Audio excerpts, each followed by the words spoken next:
Hello, friend. Settle in, get comfortable, because tonight we are stepping into a Fifth Avenue mansion in the autumn of 1893, into everything a genuinely wealthy woman needed just to close her eyes for the night. A respected physician quietly prescribing opium dissolved in alcohol to help her sleep. Entirely legal, entirely respectable, something nobody in her circle would ever have thought twice about. A husband and wife sleeping in separate bedrooms joined by one locked connecting door, a perfectly ordinary arrangement among people of their class. A house with 11 fireplaces that still went bitterly cold by 4 in the morning. We are going to walk through a great many of these tonight, slowly, one at a time, folded into the story of one particular woman's very ordinary, very extraordinary night. If a story like this one has ever helped you drift off, leaving a like and subscribing helps this little channel find someone else who needs it too. It costs nothing, and it means more than you might think. While you're here, I would love to know where you're listening from tonight. Maybe a quiet evening somewhere in Minnesota, a cozy village somewhere in England. Leave it in the comments. I genuinely love reading every single one. All right, love. Let your shoulders drop. Let your hands rest. Let's begin. It is not the freshly made bed. That is the first thing I want to tell you, because if you picture tonight beginning there, moonlight falling in silver bars across smooth silk sheets, a woman already settled and serene beneath them, I want you to let that image go. That is the version every postcard sells you. Tonight we are somewhere smaller and stranger, and, I think, far more interesting. We're in a narrow back hallway on the second floor of a mansion near 57th Street, just past 11 at night in the autumn of 1893, and a woman is standing very still with one hand braced against the wallpaper because her feet, encased in kid leather slippers built for elegance and not for standing, have simply had enough. Her name, let us say, is Adelaide. She's 34 years old. She has just said goodbye to the last of 42 dinner guests, smiling the entire time. And the smile is the thing that is costing her the most right now, more than the shoes, more than the boning of the corset that has been pressing a faint red line into her ribs since 7 o'clock this evening. Maybe she's a woman who married well, and has spent 12 years learning exactly how well means in practice. Maybe she's someone who can recite the order of precedence for 40 guests without looking at a card. Who knows which fork moves before which course without thinking? Who has become, without ever choosing the job title, the chief operating officer of a household that runs on rules nobody wrote down but everybody enforces? Maybe she is tonight simply a tired woman in a beautiful dress who wants, more than anything else in the world, to sit down. Here is the paradox, and it will follow us through the whole night. This house has 11 fireplaces, a coal furnace the size of a small room, gas fixtures in every hallway, and in a handful of rooms, the astonishing new luxury of electric light. And yet in about 40 minutes, when Adelaide finally climbs into her bed on the 3rd floor, she will pull 3 blankets up to her chin and still feel a thread of cold along the back of her neck, because heat, real heat, has never quite learned how to fill a room this large. That is the thing about wealth in this era. It buys you almost everything. It does not quite buy you warmth in every corner of a 22-room house at midnight in October. You can hear the carriages below. That is the first sound I want you to notice, because it will not last. Wheels on stone, the particular clop and scrape of hooves on cobblestone still wet from an earlier rain, the low murmur of coachmen exchanging a word or two while they wait. Adelaide can hear it through the closed window of the upstairs hall, muffled, already sounding like it belongs to a different night than the one she is standing in. Downstairs in the front rooms, gas jets are still burning, and someone, a footman most likely, is moving quietly from fixture to fixture, turning the small brass keys that will let the light go dark room by room. In a few minutes the house will begin its slow transformation from a stage into a shelter. That transformation is what tonight is actually about. Let me give you a few things to hold on to before we go further, because there is more to tonight than one tired woman finding her bed. There is a sleeping remedy in a small glass bottle on Adelaide's dressing table that would raise eyebrows in any pharmacy today. There is a second bedroom connected to hers by a single locked door that belongs to her husband, and the existence of that arrangement tells you something true about marriage among people of this class that the wedding portraits never do. There are servants beginning right now a shift of work that will run past 2 a.m, hours after the family upstairs has gone still. And there is, threaded quietly through all of it, a real and constant danger that this house, for all its polish, could burn. Coal fires, gas flame, candles carried room to room, and in places, electrical wiring installed by men who were still, frankly, learning as they went. I am not going to hand you all of that at once. We are going to walk through the night the way it actually happened, slowly, room by room, the way Adelaide herself moves through it. She pushes off from the wall and continues down the hallway toward her dressing room. The gas fixture here has already been dimmed by the upstairs maid, so the hall is a soft amber rather than the bright white glare of the rooms below. Her gown, a deep wine-coloured silk veil with a fitted bodice, and a train she's been unconsciously managing all evening, with small practised movements of her ankle, whispers against the carpet runner. Somewhere behind her, faintly, she can hear her husband's voice in the front hall, still talking with the last departing guest. A low pleasant murmur that carries the particular cadence of a man performing charm for one more minute before he, too, can stop. Here is the first thing worth knowing, and it is not a small thing. A woman like Adelaide cannot get out of this dress by herself. Not tonight, not any night. The bodice fastens with a long line of hooks down the back, positioned exactly where her own hands cannot comfortably reach, and beneath it sits a corset laced tight enough that she has not taken a genuinely full breath since roughly 6:30 this evening. This is not an exaggeration for effect. It is simply how the garment is built.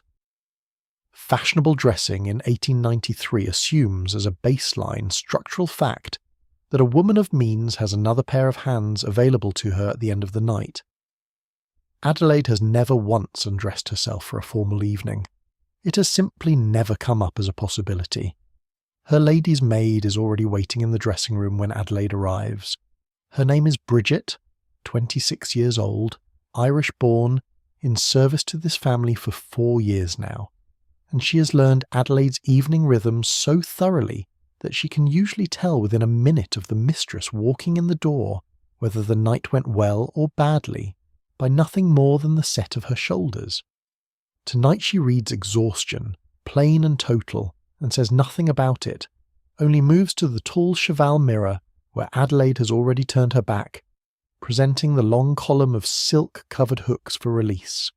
Bridget's fingers move fast, practised, working from the top of the bodice downward, and as each hook releases you can watch, if you were standing there, the smallest visible change in Adelaide's posture, a fraction of an inch of give returning to her spine with every few hooks undone.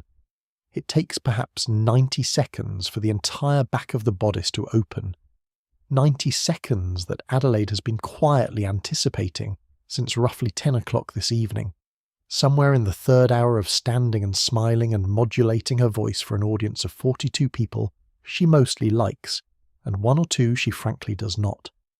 The gown comes away in stages. First the bodice, lifted carefully off her shoulders and set on a padded hanger that Bridget has already positioned on the dressing room's mahogany rail, because silk this fine creases if you fold it, and creasing means a full pressing before it can be worn again, which means hours of a housemaid's time that nobody particularly wants to spend twice. Then the skirt, unhooked at the waistband and allowed to fall, Adelaide stepping out of it the way a woman steps out of a puddle, lightly, with practised balance despite her exhaustion. Underneath, there is more. A silk petticoat, a structured underskirt that gave the train its particular fall and swing across the ballroom floor. A bustle pad, smaller this season than it was 5 years ago but still very much present, cinched at her lower back. Layer by layer, the architecture of the evening comes down, and Adelaide, standing in her chemise and corset now in the lamp-lit dressing room, looks about half the size she did an hour ago in the front hall. The corset does not come off next, not yet. First, Bridget has to unpin Adelaide's hair, because the elaborate evening style, built up over a full hour this afternoon with rats and pads and roughly 40 pins, has to come down before Adelaide can comfortably lean forward for the corset lacing to be loosened from behind. So for a few minutes, Adelaide sits at the low stool in front of her dressing table while Bridget works pin by pin through hair that has been sprayed, curled, and pinned into a style that held perfectly through an entire evening of nodding, laughing, and the particular tilted head gesture that Adelaide has practiced for social listening. Each pin goes into a small porcelain dish on the table, a quiet clinking sound over and over, 40 small metallic notes marking the slow dismantling of the evening's performance. I find myself genuinely moved by this part every time I sit with it. The sheer number of small invisible steps required simply to stop being on display. We think of getting undressed as a fast, private thing. For Adelaide it is a procedure, choreographed and dependent, taking the better part of half an hour before she has even reached the part where the corset itself comes off. When the hair is finally down, Bridget moves behind her again for the corset laces. This is the moment Adelaide has been waiting for without quite letting herself think about it directly. The way you do not let yourself think too hard about a glass of water when you are truly thirsty, because focusing on the want only makes the wait feel longer. The laces loosen in a long unwinding motion, crossover, and when the last pull comes free, Adelaide takes in a breath that is audibly deeper than any breath she has taken since this afternoon.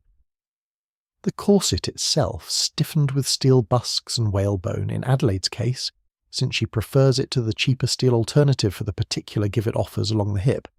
is lifted away and set on its own form near the wardrobe, already beginning to lose the shape of her body and slowly return to the shape it was built to hold. There is a faint pink line along her ribs where the boning pressed hardest, and a similar line at her waist, and Bridget notices these things without comment, the way you might notice rain outside a window, present, unremarkable, simply part of how the evening ends. Adelaide will not think about the marks again by morning. They fade within an hour or two, always have. It is only if you stopped and asked her directly, which nobody ever does, that she might tell you the corset is genuinely uncomfortable by the end of a long evening, and that she has worn one nearly every day of her adult life regardless, because the alternative, appearing without the fashionable silhouette it creates, was never really an alternative at all. Now comes something closer to relief. The chemise comes off, replaced with a light dressing gown of ivory silk that Bridget has warmed slightly, by holding it near the small gas heater in the corner of the dressing room. A detail so small it would be easy to miss, and yet it is exactly the kind of small comfort that a household this size exists to provide. Adelaide sits again at the dressing table, and now the second part of the evening's undoing begins, the part that has nothing to do with clothing and everything to do with her face. Bridget works a small amount of cold cream into Adelaide's skin, massaging it gently across her cheeks, her forehead, the delicate skin beneath her eyes, then wipes it away with a soft cloth, taking with it the rice powder and the faint rouge that Adelaide wore this evening, the thin, invisible mask that respectable women of this class apply and then insist, socially, that they are not wearing at all. Underneath, Adelaide's face looks younger and more tired at the same time, the particular combination you get late at night when the performance comes off, and what's left is simply a person. A second, lighter application follows, glycerin mixed with rose water, patted rather than rubbed, meant to keep the skin from drying overnight in a house that, despite its fires and its gas heat, runs surprisingly dry in the autumn months. I want to pause on something here, because it is easy to rush past. Adelaide's evenings end, night after night, with a version of the same quiet ritual, and there is a kind of comfort in that repetition even inside the exhaustion. The cold cream smells the same every night, faintly of rose water and something waxier underneath, and that smell alone has become, for her, a kind of signal to her own body that the day is closing. I think most of us have something like that even now, a particular scent, a particular sound, some small sensory cue that tells the nervous system it is safe to stop performing. Hers just happens to come from a porcelain jar with a hand-painted lid, There is a bathroom attached to Adelaide's suite, a genuine luxury in a city where most households, even comfortable ones, still share a single bath among an entire family. This house was built only 6 years ago, and her husband insisted on modern plumbing throughout, which by the standards of 1893 means hot and cold running water delivered to porcelain fixtures rather than carried up in jugs by exhausted housemaids. Adelaide is, in this narrow sense, ahead of her time, and yet the water that comes from the tap tonight runs lukewarm rather than properly hot because the boiler in the basement has been working since 6 o'clock this afternoon to supply baths for 42 guests using the cloakroom facilities, and Adelaide is, at nearly midnight, drawing from what is essentially the last and coolest draught of the day's hot water. She does not take a full bath tonight. There is not time and, frankly, not the energy for it.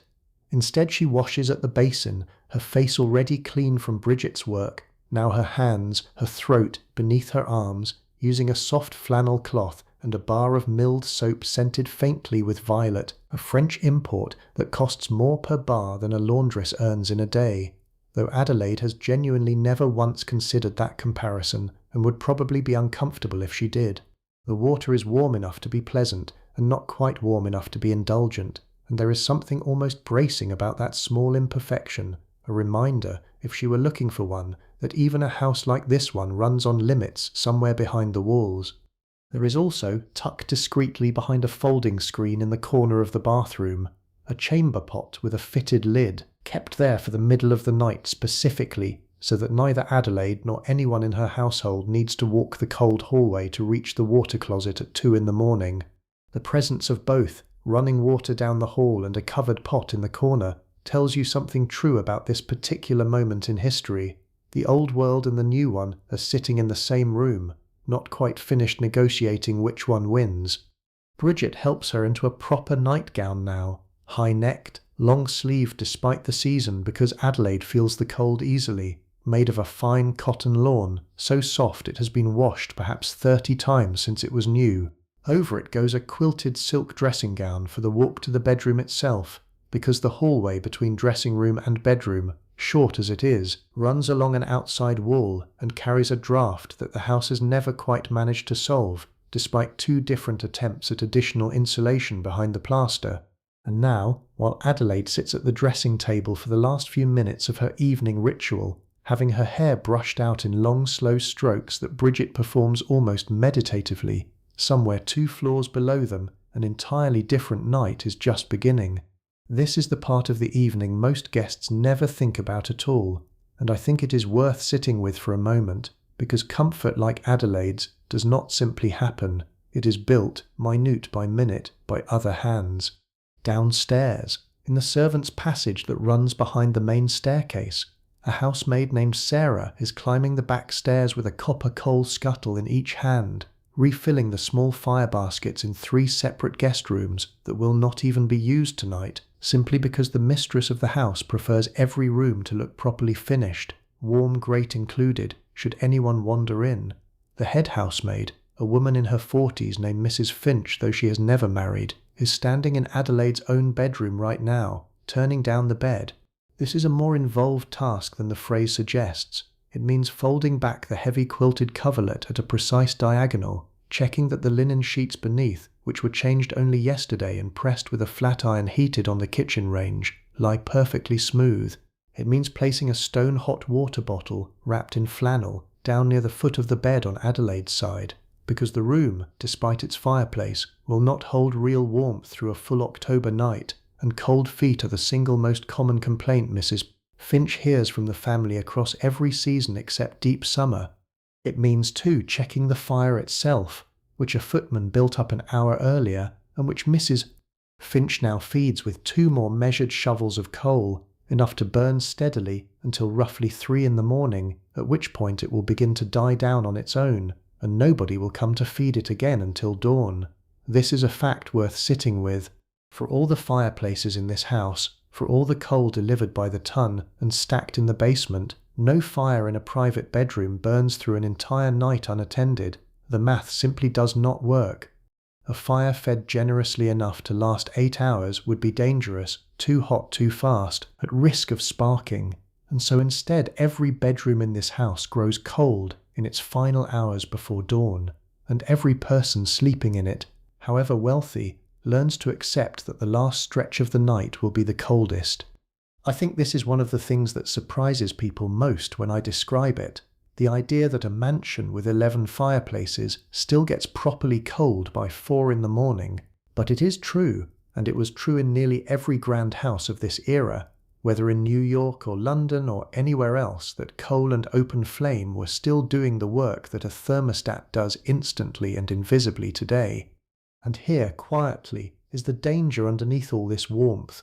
A coal fire left banked but burning, in a room where a woman will sleep for the next 7 hours, is not without risk. A spark can jump the fender, a log can shift. The gas fixtures that light the hallways run on pressurized lines behind the plaster, lines that occasionally leak in ways nobody notices until someone strikes a match nearby. And in the newer sections of the house, the sections wired for the still very novel luxury of electric light, the wiring itself is a genuine hazard, insulated with rubber and cotton braiding that grows brittle with heat and time, installed by electricians who were, in 1893, inventing their own best practices as they went, because there simply was no established trade yet, with decades of accumulated caution behind it. House fires from exactly this combination, coal, gas, and early electricity coexisting under one roof, are common enough this decade that insurance companies have begun publishing warning pamphlets specifically for owners of large houses like this one. Adelaide has read one. She keeps it, half forgotten, in a drawer of her writing desk. She does not think about it most nights. Tonight, exhausted as she is, she will not think about it either, but it is there, quietly, part of the true shape of comfort in a house like this. Let us step back into Adelaide's bedroom now, because she is nearly there. Mrs. Finch has gone, the fire is settled into its low steady burn, the lamp on the bedside table is turned to its lowest setting, casting the room in a warm amber dimness rather than full dark. Bridget walks Adelaide the short distance from dressing room to bedroom, one hand light at her elbow, an old habit from evenings when Adelaide's feet, cramped from hours in tight slippers, occasionally protest the change from heels to the flat-soled house shoes she wears for the walk. At the bedroom door, Bridget stops, because this room, unlike every other room in the evening's long unwinding, belongs to Adelaide alone. Adelaide's bedroom connects, through a single door on its eastern wall, to a smaller bedroom belonging to her husband Charles. The door is presently closed, and more than that, it is locked. A small brass key turned from Adelaide's side, a habit so old and so unremarkable to both of them that neither could tell you exactly when it started or why. This arrangement, separate bedrooms joined by a connecting door, is not unusual among couples of their social standing. It is, if anything, closer to the expected norm than the alternative. There are practical reasons offered for it in the etiquette manuals of the period, reasons about a husband's late working hours, a wife's need for undisturbed rest, the simple fact that two people with separate morning schedules, his beginning with business correspondence at 7, hers beginning whenever her body wakes and not a minute before, function better with separate rooms to retreat to.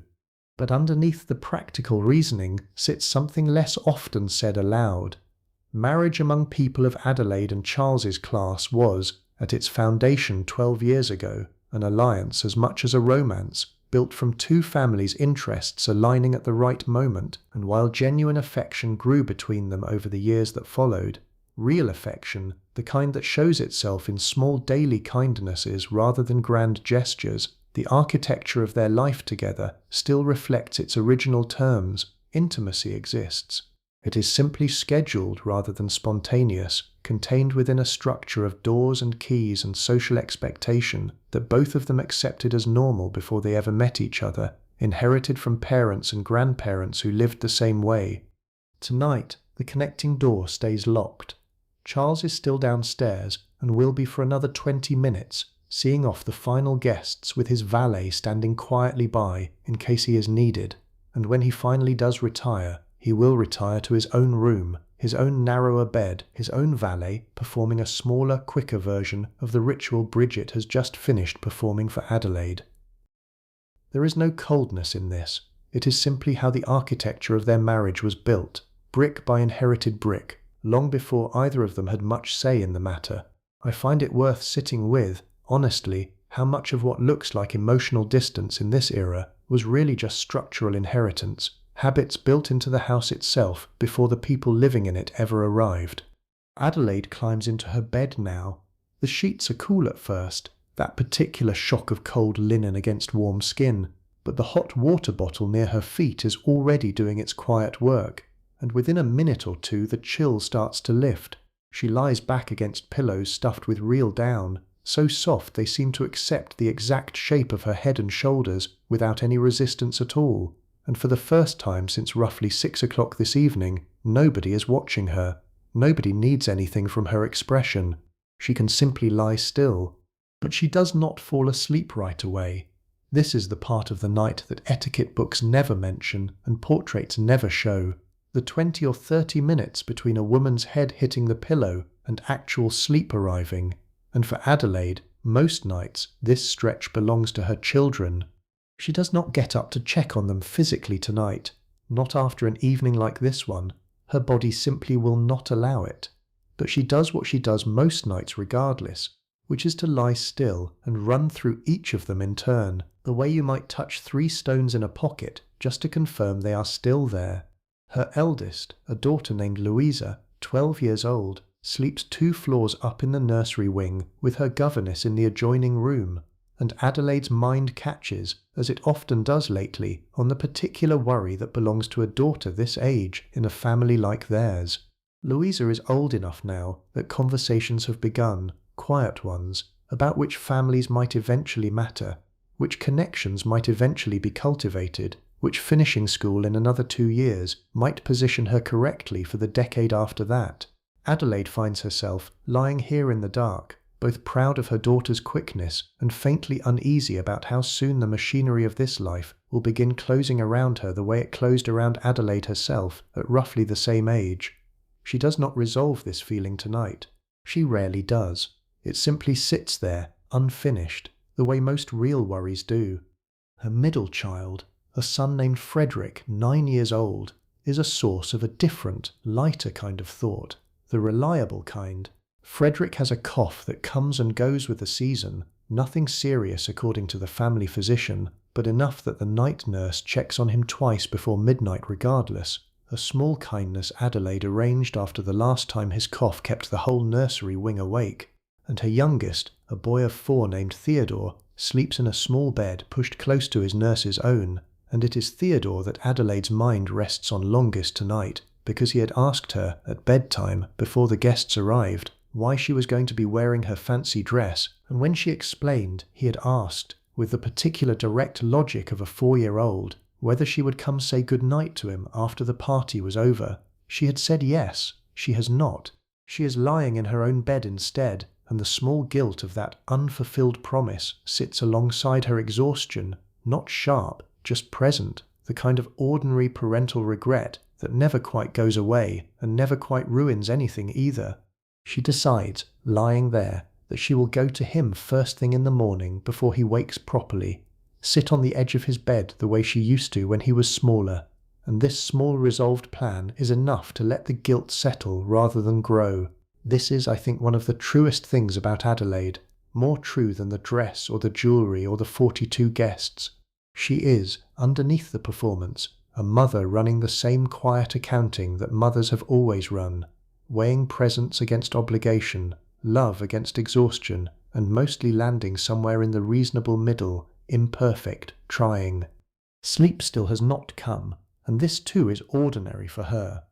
Adelaide reaches for the small book on her bedside table, a novel she has been working through slowly over the past several weeks, a few pages most nights, and reads by the low light of the bedside lamp for perhaps 10 minutes, not really absorbing the plot so much as letting her eyes move across familiar sentences while her mind continues its own separate work underneath. There is a cup of weak tea on the tray beside the book too, brought up earlier by Bridget and gone lukewarm now, and she drinks a little of it anyway, more out of ritual than thirst, because the taste of it, faintly of chamomile, has become another one of those small signals her body has learnt to associate with the end of the day.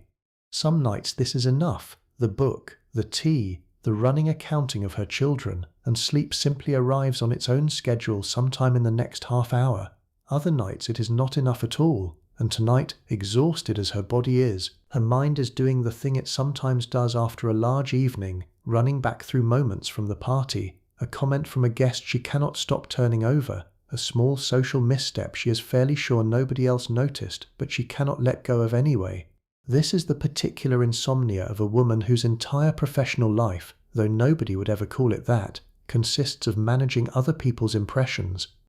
And on nights like this one, when the managing does not simply switch off the moment the guests leave, Adelaide has, sitting in the drawer of her bedside table, a small dark glass bottle prepared by her physician, a tincture containing, among other things, a measured dose of laudanum, opium dissolved in alcohol, entirely legal, entirely respectable, prescribed by doctors across the country for exactly this purpose: sleeplessness in nervous, overtaxed women of good family. She does not take it every night. Tonight, weighing the exhaustion in her body against the restlessness in her mind, she measures out a small dose into the tea, stirs it in, and drinks the rest. It is, by the standards of her physician and her social circle, an entirely unremarkable choice, no different really than someone today reaching for a common over-the-counter sleep aid. It is only from where we sit now, knowing what we know about that particular substance, that the choice reads as startling. Adelaide has no such knowledge. She trusts her physician, a respected man who has treated 3 generations of her husband's family, and she goes back to her book while she waits for the warmth of it to arrive.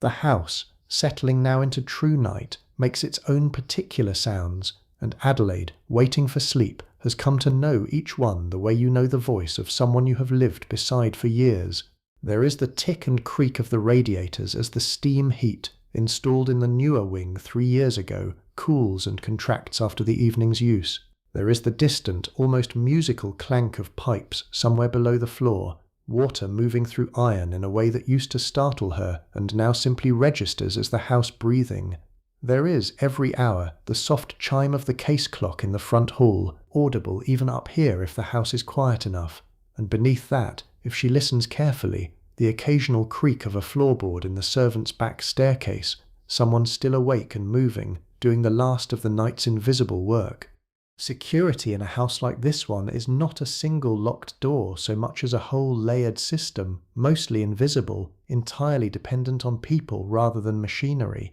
The butler, a formal, silver-haired man named Whitfield, who has been with this family for 11 years, makes a final circuit of the ground floor every night before he himself retires, checking the front door bolt, the side entrance used by tradesmen during the day, the French doors leading to the small back garden, each one tested by hand rather than trusted by memory. There is a bell system threaded through the walls, a genuine convenience, small brass buttons in nearly every room connected by wire to an indicator board in the servants' hall, so that if Adelaide or Charles or any of the children need something in the middle of the night, a lit numbered panel tells whoever is on duty exactly which room is calling.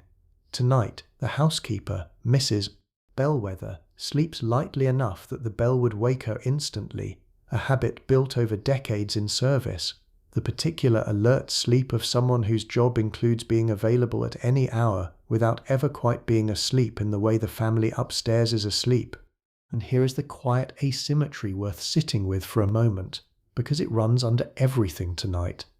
As Adelaide finally begins to drift, the laudanum doing its slow warm work, several floors below her an entirely different rhythm continues. In the kitchen, banked for the night but not fully out, the range still holds enough heat that the kitchen maid, a girl of 16 named Nora, has been given the task of staying nearby until nearly 1 in the morning, simply to make sure nothing shifts unattended. Upstairs in the pantry, the second footman is polishing silver that will be needed again for tomorrow's breakfast service, methodical, unhurried, working by a single gas jet turned low to save fuel. In the laundry room in the basement, damp cloths from this evening's dinner service hang drying on wooden racks, and tomorrow, before the family has properly woken, they will be pressed and returned to their drawers, as though the whole elaborate evening never happened at all.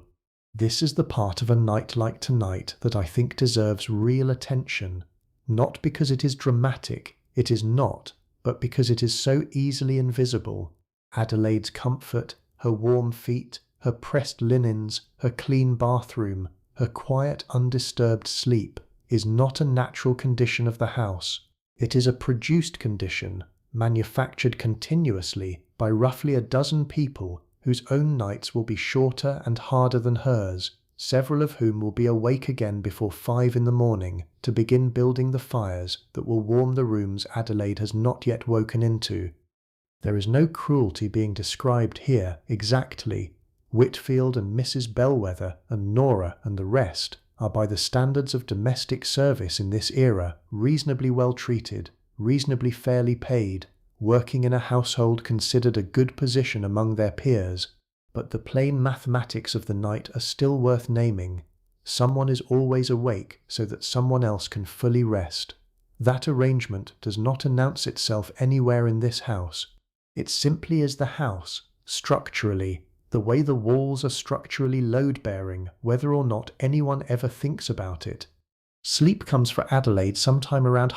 midnight, gradual rather than sudden, her book sliding from her fingers, the lamp still burning faintly beside her, until Bridget, checking one last time on her way to her own small room off the dressing area, quietly turns it out. For a while the house holds still around her, or as still as a house this size and this old ever truly gets, the radiators ticking their way towards silence, the last of the gas jets in the front hall, going dark one by one under Whitfield's careful hand.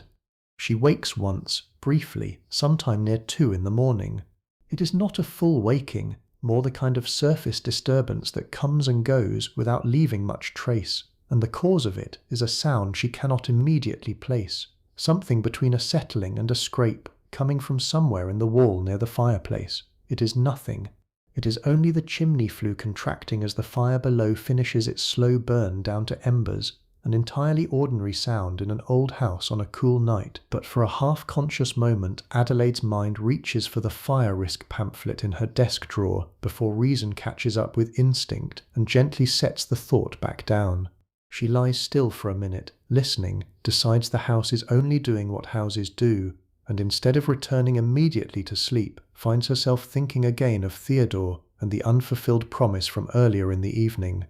Adelaide gets up. It is a small decision and a slightly foolish one at 2 in the morning after a night like this one, but she makes it anyway, drawing her dressing gown around her shoulders and stepping into the hallway barefoot, the runner carpet cool but not cold beneath her feet. The upstairs hall is dark, except for a single low gas jet left burning near the top of the main staircase, a standing arrangement Whitfield insists on for safety, and Adelaide moves through the dimness by memory more than sight, past the closed doors of guest rooms nobody occupied tonight, up the narrower flight that leads to the nursery floor. The nursery wing is quieter than the rest of the house, insulated somehow by its own separate rhythm, and the night nurse, dozing in a chair near the low-banked fire, stirs slightly as Adelaide enters but does not fully wake, accustomed by now to the mistress's occasional late visits. Theodore is asleep on his side, one arm flung above his head in the particular abandon that only very young children manage, his small chest rising and falling steadily, and Adelaide stands over him for a long moment simply watching, feeling the small ordinary ache of a mother looking at a sleeping child, equal parts tenderness and a strange grief for how quickly this exact moment, this exact smallness, will be gone. She does not wake him. She only smooths the blanket where it has slipped from his shoulder, presses 2 fingers lightly to his warm forehead, and stands there another minute before turning back toward the hallway, the promise, in its own quiet way, kept after all. Walking back toward her own room, Adelaide passes the closed door of the long gallery that connects the nursery wing to the main house, and for a moment she pauses there, looking out through the tall window at the end of the corridor onto 5th Avenue below. The street is nearly empty now, just the occasional carriage still making its way home from some other party still winding down somewhere further downtown, and the gas lamps along the avenue throw their small steady pools of light across the wet pavement at even unhurried intervals. There is something almost peaceful in this view, the city itself briefly quiet, and Adelaide finds herself, not for the first time, standing at this particular window in the small hours simply looking out, though she could not entirely tell you why. Her own wing of the house, when she returns to it, is arranged with the kind of deliberate logic that took the original architect the better part of a year to work out. Her bedroom sits at the corner, catching morning light from two directions, a placement she specifically requested when the house was being finished 6 years ago, and beside it, the dressing room houses not only her clothes, but a small fireproof safe built directly into the wall behind a false panel where her more significant jewellery, the pieces not worn tonight, sits locked away rather than left on the dressing table. The pieces she did wear this evening, a diamond and sapphire necklace that belonged originally to Charles's grandmother, and a pair of matching drop earrings, are back in that safe now too, returned there by Bridget before she herself went to bed. Because even in a house with a butler making nightly rounds and a full staff sleeping under the same roof, nobody leaves that kind of money sitting out on open velvet overnight. The wardrobe itself, when Adelaide passes it on her way back to bed, is a small architectural marvel in its own right, built floor to ceiling along one entire wall, with shelves specifically proportioned for hat boxes, drawers lined in cedar to discourage moths, and a separate cedar-lined closet just for furs, because New York winters demand them, and moths apparently have no respect for social station. Somewhere in there, carefully wrapped, sits the wine-coloured gown Adelaide wore tonight, already removed by Bridget for its overnight rest before tomorrow's pressing, hung rather than folded, breathing, the maids like to say, the way a fine gown needs to breathe between wearings the same way a person does. Adelaide climbs back into bed, the sheets cooler now than when she left them but not unpleasantly so, and pulls the blankets up again. The fire has burned down further while she was gone, more embers than flame now, casting a faint orange glow rather than real light, and she finds she does not mind the dimness at all. There is a particular comfort in a room lit only by dying coals, something almost primitive about it, a comfort that predates gas lines and electric wiring and every other modern convenience this house contains. The same comfort a person might have felt watching a fire burn low in a room built 1,000 years earlier. She thinks, drifting now, that this is perhaps the truest luxury the house offers, not the plumbing or the electric lights or the 11 fireplaces, but simply this, a warm enough bed, a quiet enough house, and a few uninterrupted hours ahead of her before the day insists on beginning again. Let us slow down here for a moment, because there is something worth understanding about the specific decade Adelaide is living through, something that makes her house, and thousands like it going up across Fifth Avenue and Madison Avenue in these years, genuinely strange in a way that later generations would not fully appreciate. 1893 sits at an odd hinge point in the history of the home. Gaslighting has been standard in wealthy houses for decades by now, reliable, if occasionally smelly, and prone to leaving a faint soot residue on ceilings that housemaids battle constantly with vinegar and rags. Electric light, by contrast, is still new enough to be genuinely exciting, genuinely fashionable, and genuinely a little bit frightening all at once. Thomas Edison's own laboratory sits not so very far from here, and the technology that came out of it has within roughly a decade gone from a curiosity to a status symbol that families like Adelaide's specifically request when a house is being built or renovated. But early electrical wiring, run through walls originally designed for gas pipes and open flame, was installed by tradesmen without any of the safety codes that would come later, no standardized insulation requirements, no inspection boards, nothing but the accumulated instinct of men figuring out an entirely new trade as they went. Fires caused by faulty wiring were common enough in grand houses of this exact period that several notable mansions across Manhattan and Newport suffered serious electrical fires within just a few years of installation, a fact that made the newspapers with some regularity, and which Adelaide, an avid reader of the society pages, has certainly noticed even if she does not dwell on it. The chandelier in the main hall downstairs, for instance, still burns on gas, not electricity, a deliberate choice Charles made when the house was built, favouring the old familiar risk over the new uncertain one in at least that particular room. Water, too, sits at this same odd hinge. A house like this one represents the very leading edge of residential plumbing, hot water on tap, multiple bathrooms, a boiler system that would have been unthinkable in a house built even 15 years earlier.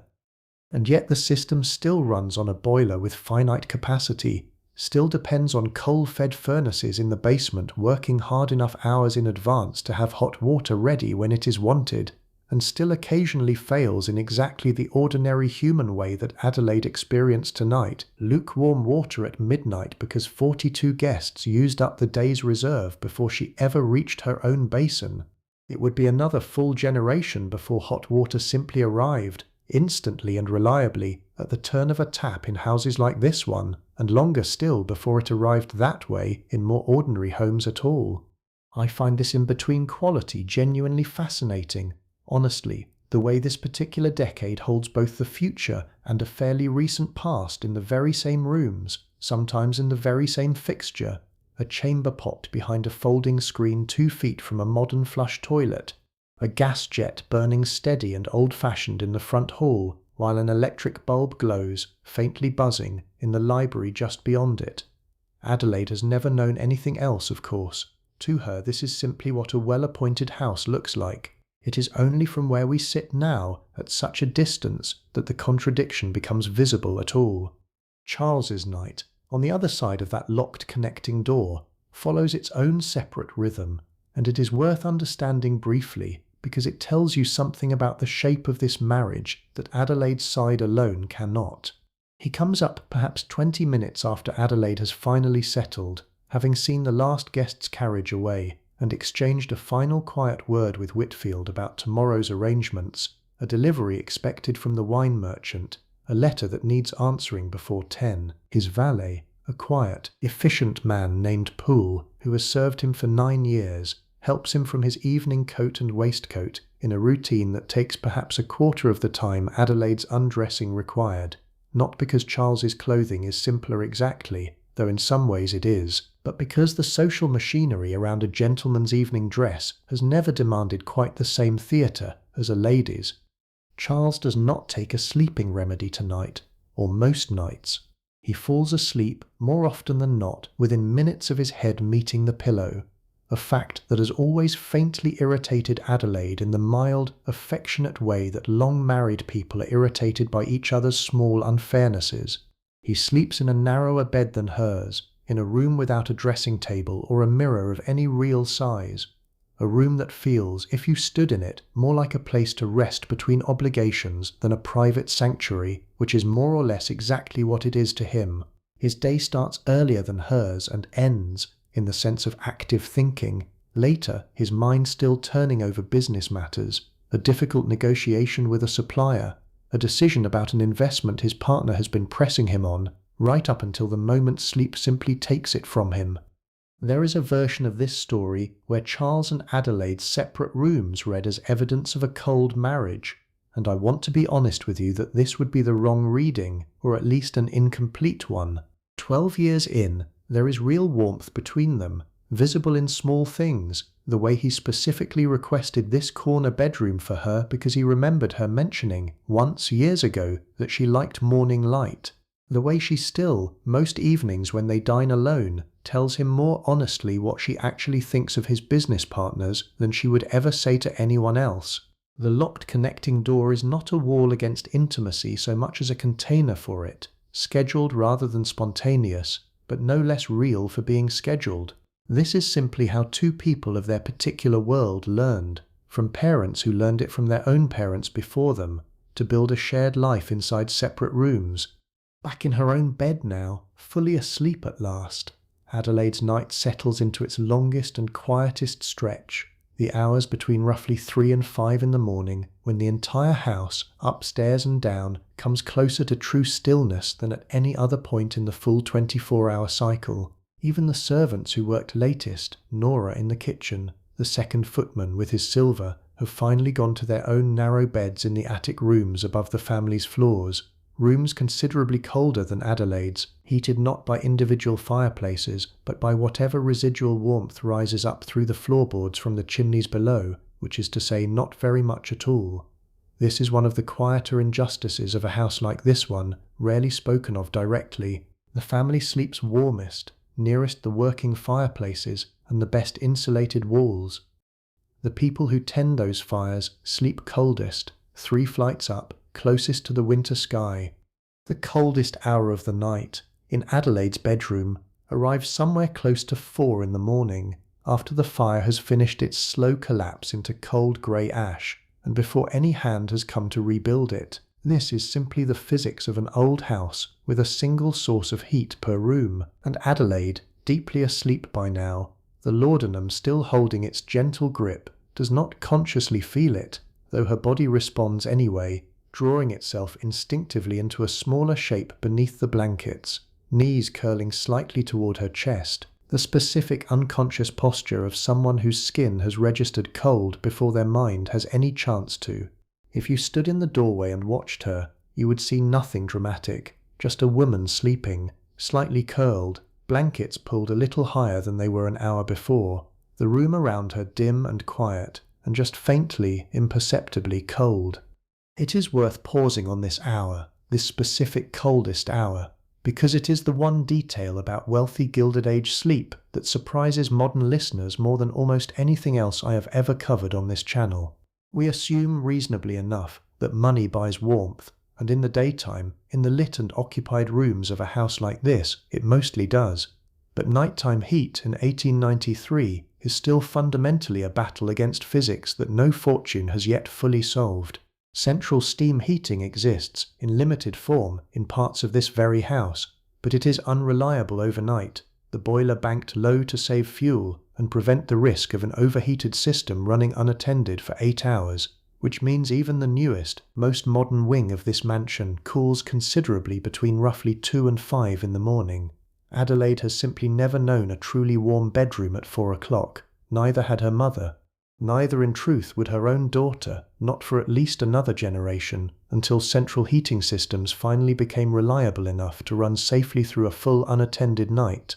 Somewhere around 4:30, the house begins, almost imperceptibly at first, to wake back up from its own end, not the family's end, but the working end, the one that never fully stopped in the first place. In the basement kitchen, the cook, a formidable woman named Mrs. Okafor, who has run this kitchen for 6 years and answers to no one but Adelaide directly on matters of the menu, is roused by her own internal clock rather than any bell, because bread for the household does not bake itself, and the ovens need building up from the banked coals of the night before nearly 2 hours ahead of when anyone upstairs will smell it. She works alone at first, in the particular quiet of a kitchen before the rest of the staff arrives, laying kindling, coaxing the range back toward its working heat, the first sounds of the new day beginning in the lowest room of the house, while every bedroom above her still sits in full darkness.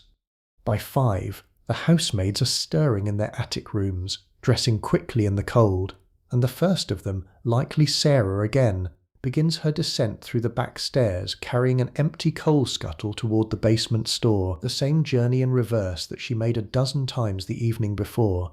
Her task this morning is to reach the ground floor reception rooms before the family stirs, to kneel at each cold grate, clear yesterday's ash into a covered pail, lay fresh kindling and coal, and strike a match room by room, so that by the time anyone downstairs wants a fire, it has already been burning long enough to have taken the true chill off the air. This is not glamorous work, and nobody upstairs will ever see her do it, will only ever encounter its finished result, a warm room, mysteriously and invisibly ready. There is something almost tender in how thoroughly this labour disappears. Adelaide, waking hours from now, will simply experience a warm house, will never picture Sarah on her knees at 5:30 with soot on her hands and her own breath still visible in the cold morning air of an unheated room, working alone in near silence, so that the family's day can begin exactly as it always does, seamlessly, as though warmth were simply a property of the house itself, rather than something built, fire, by a person whose name Adelaide does technically know, but rarely has cause to use.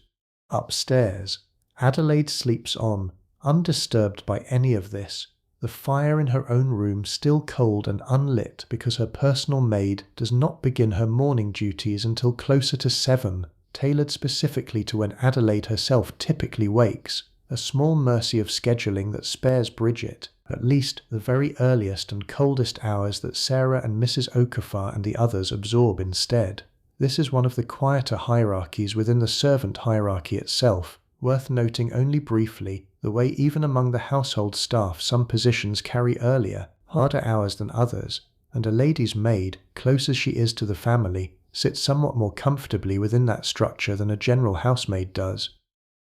The first grey suggestion of dawn reaches the windows of Adelaide's corner bedroom sometime after 6, filtered at first through heavy curtains that Bridget will not draw back for another hour yet, so the room brightens only slightly, a shift from black to the deepest possible blue, the kind of light that exists for a while before anyone would call it morning at all. Adelaide stirs once, turns over, and sleeps another hour, her body finally catching up on some portion of the rest that yesterday's long evening demanded of her, and this final hour, oddly, is the one part of the night that passes without any complication at all. No cold, no worry, no unfinished thought pulling at her, simply rest, plain and uninterrupted, arriving last, as it so often does, right before the day insists on beginning again. I want to take a moment here and follow a small tangent, because I think it deepens the whole picture of tonight rather than distracting from it. Bridget, asleep now in her own narrow room just off Adelaide's dressing area, a room considerably smaller and plainer than the one she attends to all day, came to this country from County Clare 6 years ago, at 20, following an older sister who had found a position in a different Fifth Avenue household 2 streets over. Her wages, sent home in careful monthly instalments, support a widowed mother and 2 younger siblings still in Ireland, a fact Adelaide is only distantly aware of, mentioned once, years ago, in the kind of passing conversation employers and staff sometimes have, and then never quite return to. Bridget's own room holds a single narrow bed, a washstand considerably plainer than Adelaide's, a small trunk containing everything she owns beyond what hangs on its hooks, and on the wall a single framed photograph of her mother, taken before Bridget left, the only image of home she carried across the ocean with her.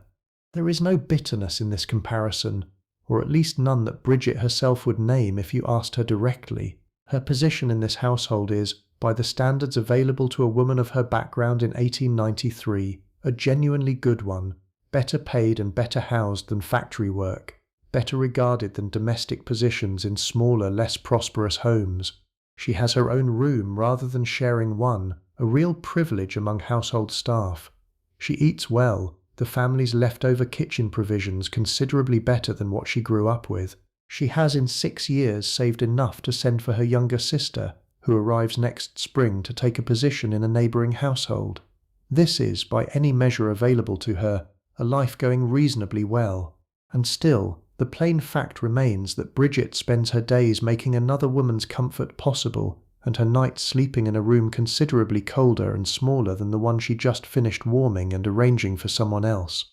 Neither injustice nor idle, simply the actual texture of how this particular kind of comfort got built, brick by brick, across an entire class of women whose names rarely appear anywhere except payroll ledgers and the occasional mention in a letter home. Whitfield, the butler, making his final rounds hours earlier, carries a different kind of story, one worth a moment too. He came up through service the traditional way, starting as a hall boy at 14 in a considerably smaller household outside the city, working his way through footman positions in 2 other houses before reaching his current post 11 years ago. He is, in the particular hierarchy of domestic service, close to the top of what a man in his position can reasonably achieve, respected, well paid relative to the rest of the staff, trusted with keys and silver and the family's confidence in ways the younger footmen are not yet trusted. He is never married, a common enough pattern among butlers of his generation, whose positions traditionally discouraged or outright forbade it, on the theory that a butler's full loyalty and availability belonged to the household he served. Whether Whitfield ever wanted differently, nobody in the house has ever asked him, and he has never volunteered it. He simply is, to everyone in this house, including Adelaide, the quiet, permanent fact of Whitfield, present at every important moment for 11 years, known to no one in the fullest sense at all. Mrs. Bellwether, the housekeeper, holds perhaps the most genuinely powerful position among the staff, controlling household accounts, hiring and dismissing the female staff, answerable directly to Adelaide alone rather than to Charles or to Whitfield. Her authority within the house is real and specific, and among the younger housemaids she is regarded with a particular mixture of respect and mild fear that any effective manager tends to generate. She sleeps lightly, as we said, primed for the bell, and has slept this way, by her own account, for so many years now that she genuinely no longer remembers what deep uninterrupted sleep feels like. This, too, is simply part of the cost of the position, unremarked, unpaid extra, folded silently into what a housekeeper's wages are understood to cover. I share these small tangents about people who will only ever appear at the edges of tonight's story, because I think they matter, honestly, more than the chandeliers and the jewellery do. The mansion itself, the 11 fireplaces and the electric bulbs and the imported soap, all of that is simply the visible surface of something built entirely by human hands and human hours, most of them belonging to people whose own nights looked nothing like Adelaide's, whose own comfort, if you ask them, would probably be described in much smaller, much more modest terms. A room of one's own, a letter from home, a sister arriving in the spring. Let us return for a moment to the bed itself, because I have described the room around it, the cold hour, the fire, without quite lingering on the bed the way it deserves.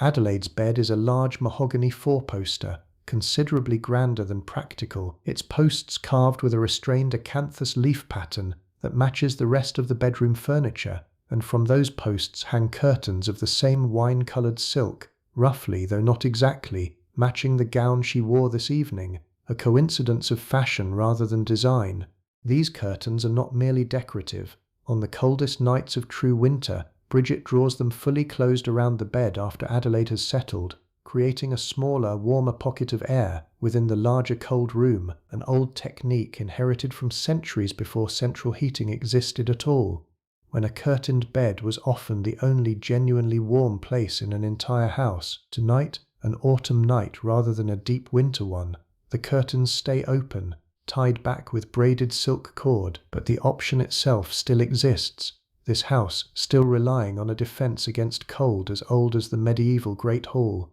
and that tells you something true about how little, in some fundamental sense, has actually changed. The mattress beneath her is a genuine luxury of the period, a combination of horsehair and a top layer of goose down, considerably more expensive and considerably more comfortable than the straw-filled or cheaper wool mattresses most households in this city sleep on, and it is turned and aired weekly by the housemaids, specifically to prevent it from developing the lumps and hollows that cheaper mattresses acquire within months. The pillows, 4 of them arranged in a careful architecture behind her, 2 firm ones beneath 2 softer ones, are stuffed with the down of specific waterfowl, imported, expensive, replaced every few years as the down compresses and loses its loft. The linens themselves, changed twice weekly rather than the once-weekly standard in more modest households, are Irish linen, pressed with a heavy flat iron heated directly on the kitchen range, a task that takes a housemaid the better part of an hour for a single bed's worth of sheets and pillowcases.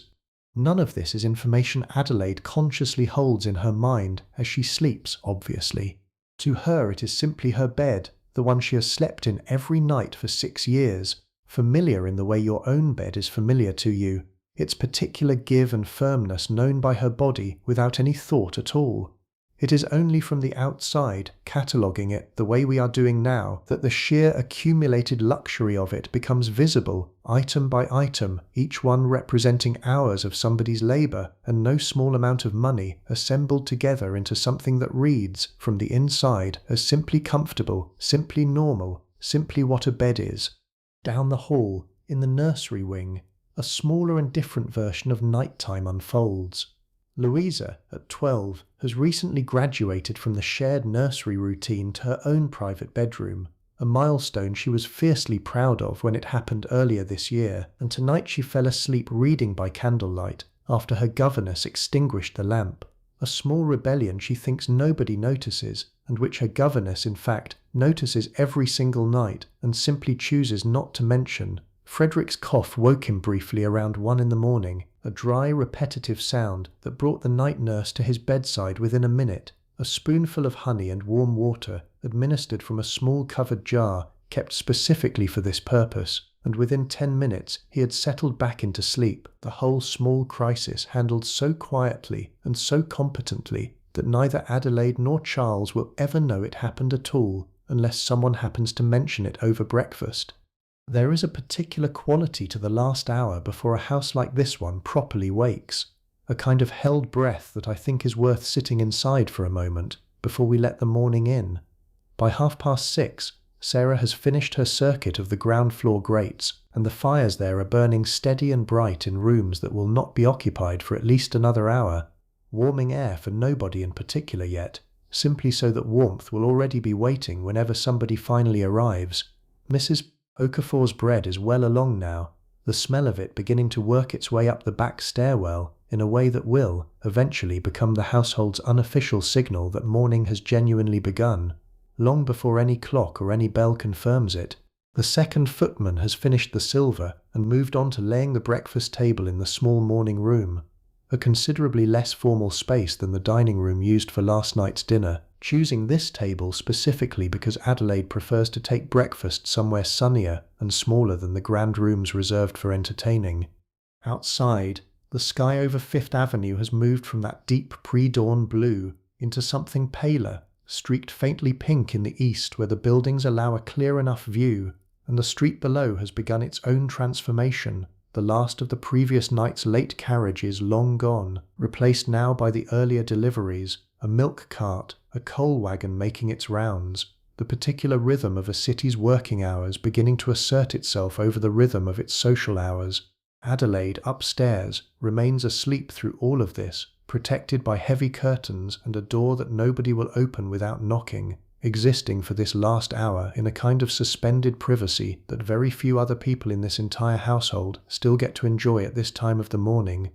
It is Bridget who finally ends it, arriving a few minutes past 7 with a soft knock and a tray bearing a single cup of chocolate, thick and sweet, a habit Adelaide picked up from her own mother and has never abandoned, the first thing she takes each morning before anything else, before conversation, before even fully opening her eyes. Bridget sets the tray on the small table beside the bed, moves to the window, and draws back the heavy curtains in one practiced motion, and the room fills, all at once, with the particular clean white light of an autumn morning in New York, a light entirely different in character from anything the gas jets or the electric bulbs managed to produce last night, honest in a way artificial light never quite manages to be. Adelaide wakes slowly, the way she always does, surfacing rather than startling, and for a moment simply lies still, taking in the room around her exactly as it was when she fell asleep, except for the light, the same bed, the same curtains now tied back again, the same faint smell of last night's fire gone cold in the grate, waiting for Sarah's counterpart to arrive later this morning and rebuild it for the day ahead. She reaches for the chocolate, still warm, and for a few minutes simply drinks it in silence while Bridget moves quietly around the room, laying out the clothes Adelaide will want for the day, a considerably simpler outfit than last night's gown, a walking dress suitable for the round of morning calls she has scheduled beginning at 11.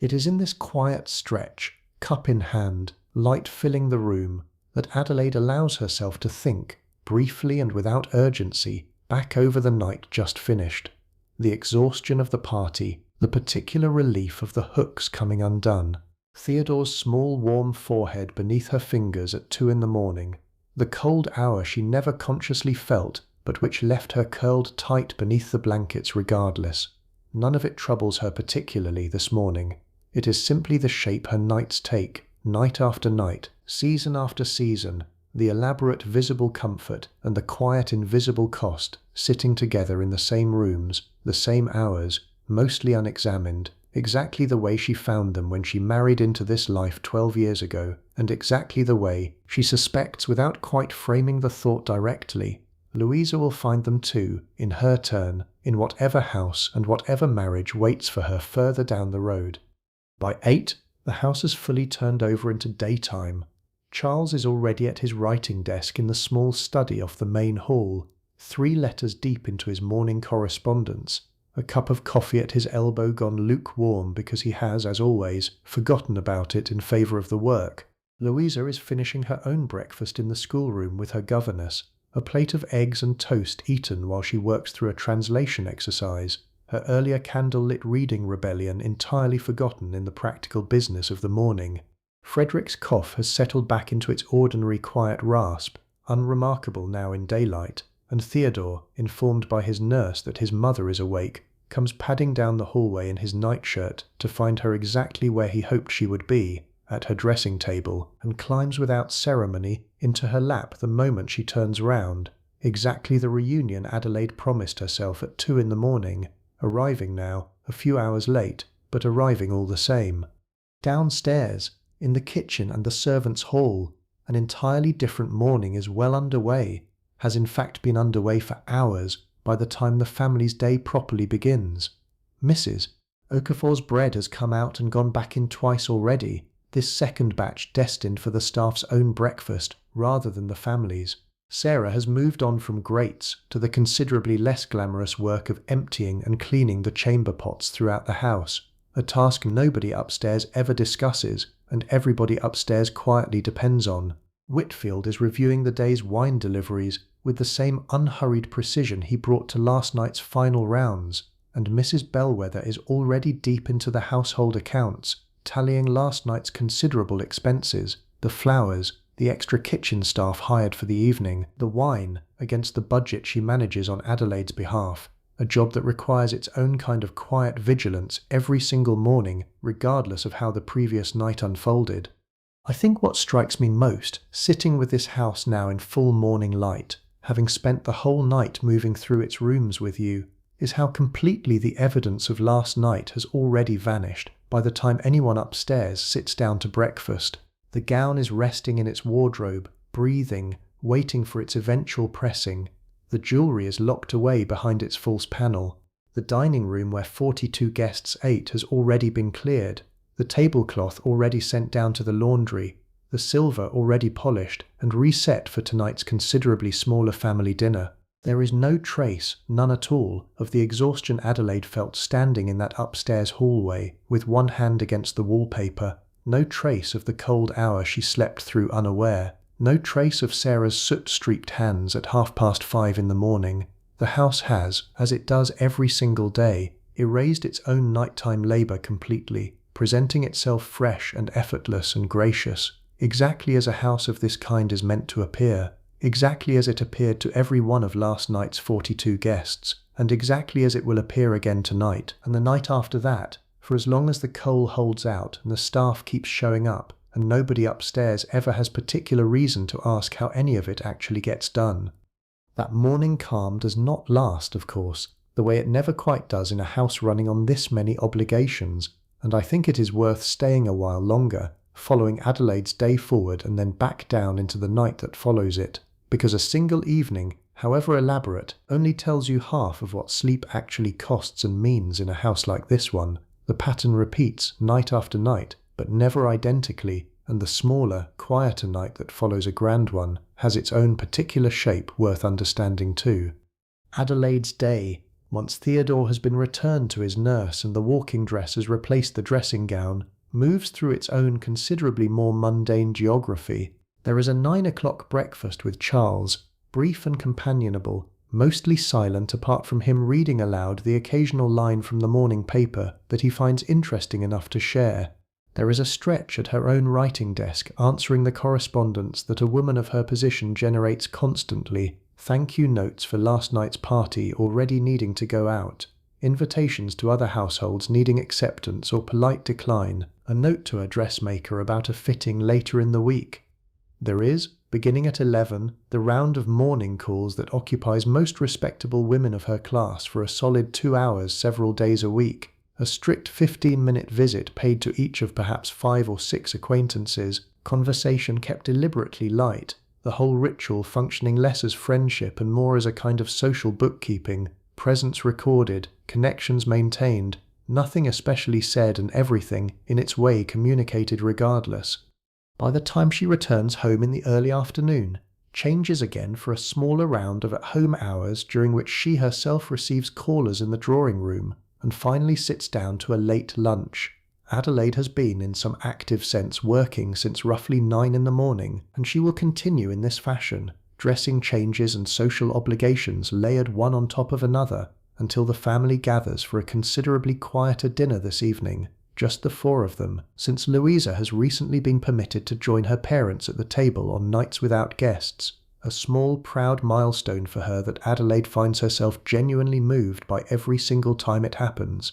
This dinner tonight bears almost no resemblance to last night's. There is no orchestra, no 42 guests, no careful seating chart negotiated weeks in advance around competing social rivalries. It is simply a family eating together, Charles asking Louisa about her lessons, Frederick recounting some elaborate imaginary battle he staged that afternoon with his collection of tin soldiers, Theodore mostly occupied with pushing food around his plate and occasionally announcing, apropos of nothing, some small fact he has recently learned. Adelaide eats slowly, genuinely present in a way the previous night's dinner, with its constant social calculation, never quite allowed her to be, and there is real pleasure in this, the specific pleasure of an ordinary evening after an extraordinary one, low-key and undemanding, and in its own quiet way, the thing she actually looks forward to across an entire week of grander obligations.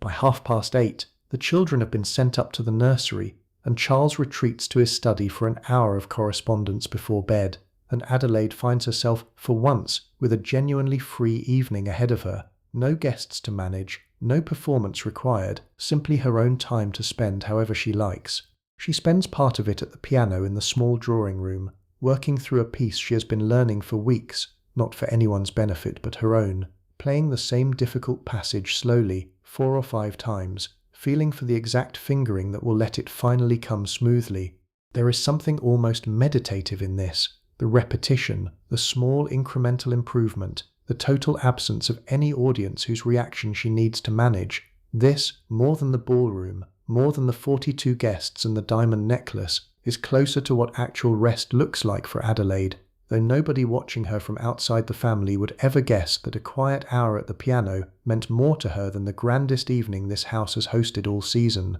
At 10, Adelaide makes her way upstairs for the night, and the entire undressing ritual that took the better part of an hour the previous evening tonight takes barely 15 minutes, because there was no elaborate gown, no corset laced quite so severely, no 40 pins holding an evening hairstyle in place. Bridget helps her from a considerably simpler dinner dress, one that fastens with far fewer hooks and requires only a light day corset rather than the fully boned evening version, and within a quarter of an hour Adelaide is already at her dressing table in her nightgown, her own hair, still mostly in its daytime arrangement, needing only a light brushing out rather than a full pin-by-pin dismantling. There is something worth noticing in this contrast, how much of the exhaustion Adelaide carried last night was not simply the lateness of the hour, but the sheer physical infrastructure of performance itself, and how quickly that exhaustion lifts on a night when the performance was never required in the first place. She does not reach for the small dark bottle in her bedside drawer tonight. There is no need. Her mind, unburdened by the constant social calculation that a party demands, settles far more easily, and by the time she has finished the few pages of her novel and finished the last of her tea, sleep is already close, arriving without any assistance at all. This, too, is worth sitting with for a moment, because it complicates any simple story about laudanum and Gilded Age women that you might have heard elsewhere. Adelaide is not dependent on it in the way that word implies today. It is a tool she reaches for occasionally, on specific nights, for a specific and nameable reason. And on nights like this one, when that reason is absent, she simply does not think about it at all. I think this nuance matters. It would be easy, telling this story, to make her either a victim of her era's medicine or entirely unaffected by it, and the truth, as it usually is, sits somewhere quieter and more complicated in between. Outside, the weather has shifted since last night, a light steady rain now falling against the windows, the particular sound of it against old glass that Adelaide has always found strangely comforting rather than troubling, a sound that seems, if anything, to make the warmth of the room more noticeable by contrast. The fire tonight was built up slightly higher than usual, Mrs. Finch having checked the evening's forecast with the household's usual quiet thoroughness, and the room holds its heat a little longer as a result, though by 4 in the morning it will, as always, still find its way toward that same familiar cold hour that no fire in this house, however generously fed, has ever quite managed to prevent. Louisa, 2 floors up, lies awake a while longer than usual tonight, listening to the same rain against her own window, and her thoughts, if you could follow them, are turning over something that has been sitting with her for a few weeks now, ever since a conversation she overheard, not meant for her ears, between her mother and a family friend, about finishing schools and eventual introductions and the particular families whose sons might, in some years' time, matter to her future in ways she does not yet fully understand but is beginning, dimly, to sense the shape of. She is 12. She does not yet have language for the specific unease this stirs in her, something between excitement and a vague reluctance she cannot name, and so she simply lies there listening to the rain until it eventually pulls her under, the way rain so often does for children who have not yet learned to stay awake, worrying about their own futures for very long. Adelaide, 1 floor below, falls asleep somewhere close to 11, considerably earlier than the previous night, and this time there is no 2 o'clock waking, no half-remembered creak of a contracting chimney flue pulling her briefly to the surface. The rain seems, if anything, to deepen her sleep rather than disturb it, a steady undifferentiated sound that asks nothing of her attention at all, simply continues, hour after hour, while the house around her goes through its same nightly transformation, regardless of how quiet or how grand the evening that preceded it happened to be. The servants' night tonight follows its own quieter rhythm too, and it is worth walking through briefly, because the contrast tells you something true about how much of last night's labour was specifically generated by the party, rather than by the household's baseline operation. There is no 42-guest dinner service to clean up after, no extra hired staff to coordinate and pay and see off into the rainy night, no elaborate silver polishing marathon stretching past midnight. Mrs. Okafor's kitchen closes down by 9, considerably earlier than last night, and Nora, the kitchen maid, is in her own bed by 9:30 for once, a genuine rarity in her week. Whitfield's final rounds take 15 minutes rather than the better part of an hour, checking the same doors, testing the same bolts, though tonight the rain against the windows makes the whole house feel, even to him, a little more sealed and self-contained than usual, the outside world reduced to a steady grey static beyond the glass. Sarah still climbs the back stairs tonight with her coal scuttle, because fires still need tending regardless of how quiet the evening was, but she finishes her circuit a full hour earlier than last night, and is in her own attic room, the same cold room 3 flights above the family's, considerably sooner than she managed the night before. There is a kind of fairness in this, a small one, easy to miss if you are not looking for it. The extraordinary nights cost the servants extraordinary hours, disproportionately more than they cost the family upstairs, who mostly just get tired and go to bed a little later than usual. The ordinary nights, by contrast, restore something closer to balance, everyone in the house, upstairs and down, getting something closer to a full and reasonable night's rest. It does not erase the underlying structure, the plain reality that Sarah's coldest hour will always come 3 flights above Adelaide's, that Bridget's room will always be smaller and plainer than the one she tends all day. But it does mean that not every night in this house extracts the same toll, and I think that nuance matters too, sitting here with you at this hour, because history told only in its most dramatic contrasts loses something true about how most nights, even in a house like this one, actually pass. The rain continues through the small hours, steady rather than heavy, and it does something interesting to the sounds of the house that neither Adelaide nor anyone else awake to notice would necessarily name directly. It masks the smaller sounds, the pipe clank, the floorboard creak, the settling of an old house's bones, folding them all into its own continuous static, so that the house tonight feels, if anything, quieter than it did on the clear, dry night before, even though the same fires are burning down toward the same cold ash, the same radiators are ticking their way through the same contraction, the same servants are sleeping the same 3 flights higher in the same colder air. Sound, it turns out, shapes how safe and how settled a house feels nearly as much as temperature does, and tonight the rain is doing quiet, steady work that no fireplace could manage on its own.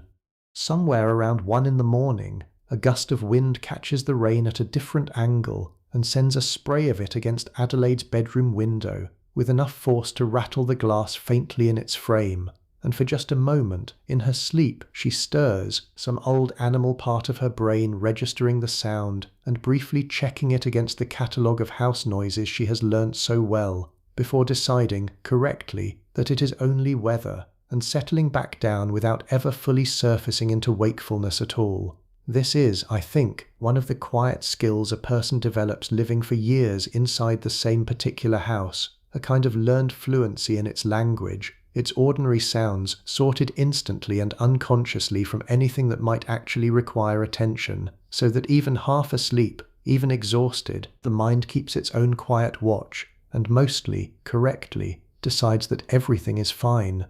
I want to slow down here and follow a thread I only touched on briefly last night, because I think it deserves more room than a passing mention, and this quiet, undisturbed stretch of the second night seems like the right place for it. That small dark bottle in Adelaide's bedside drawer, the one she did not reach for tonight, sits at the centre of a much larger story about medicine, gender, and respectability in this particular decade, one worth understanding properly rather than simply naming in passing.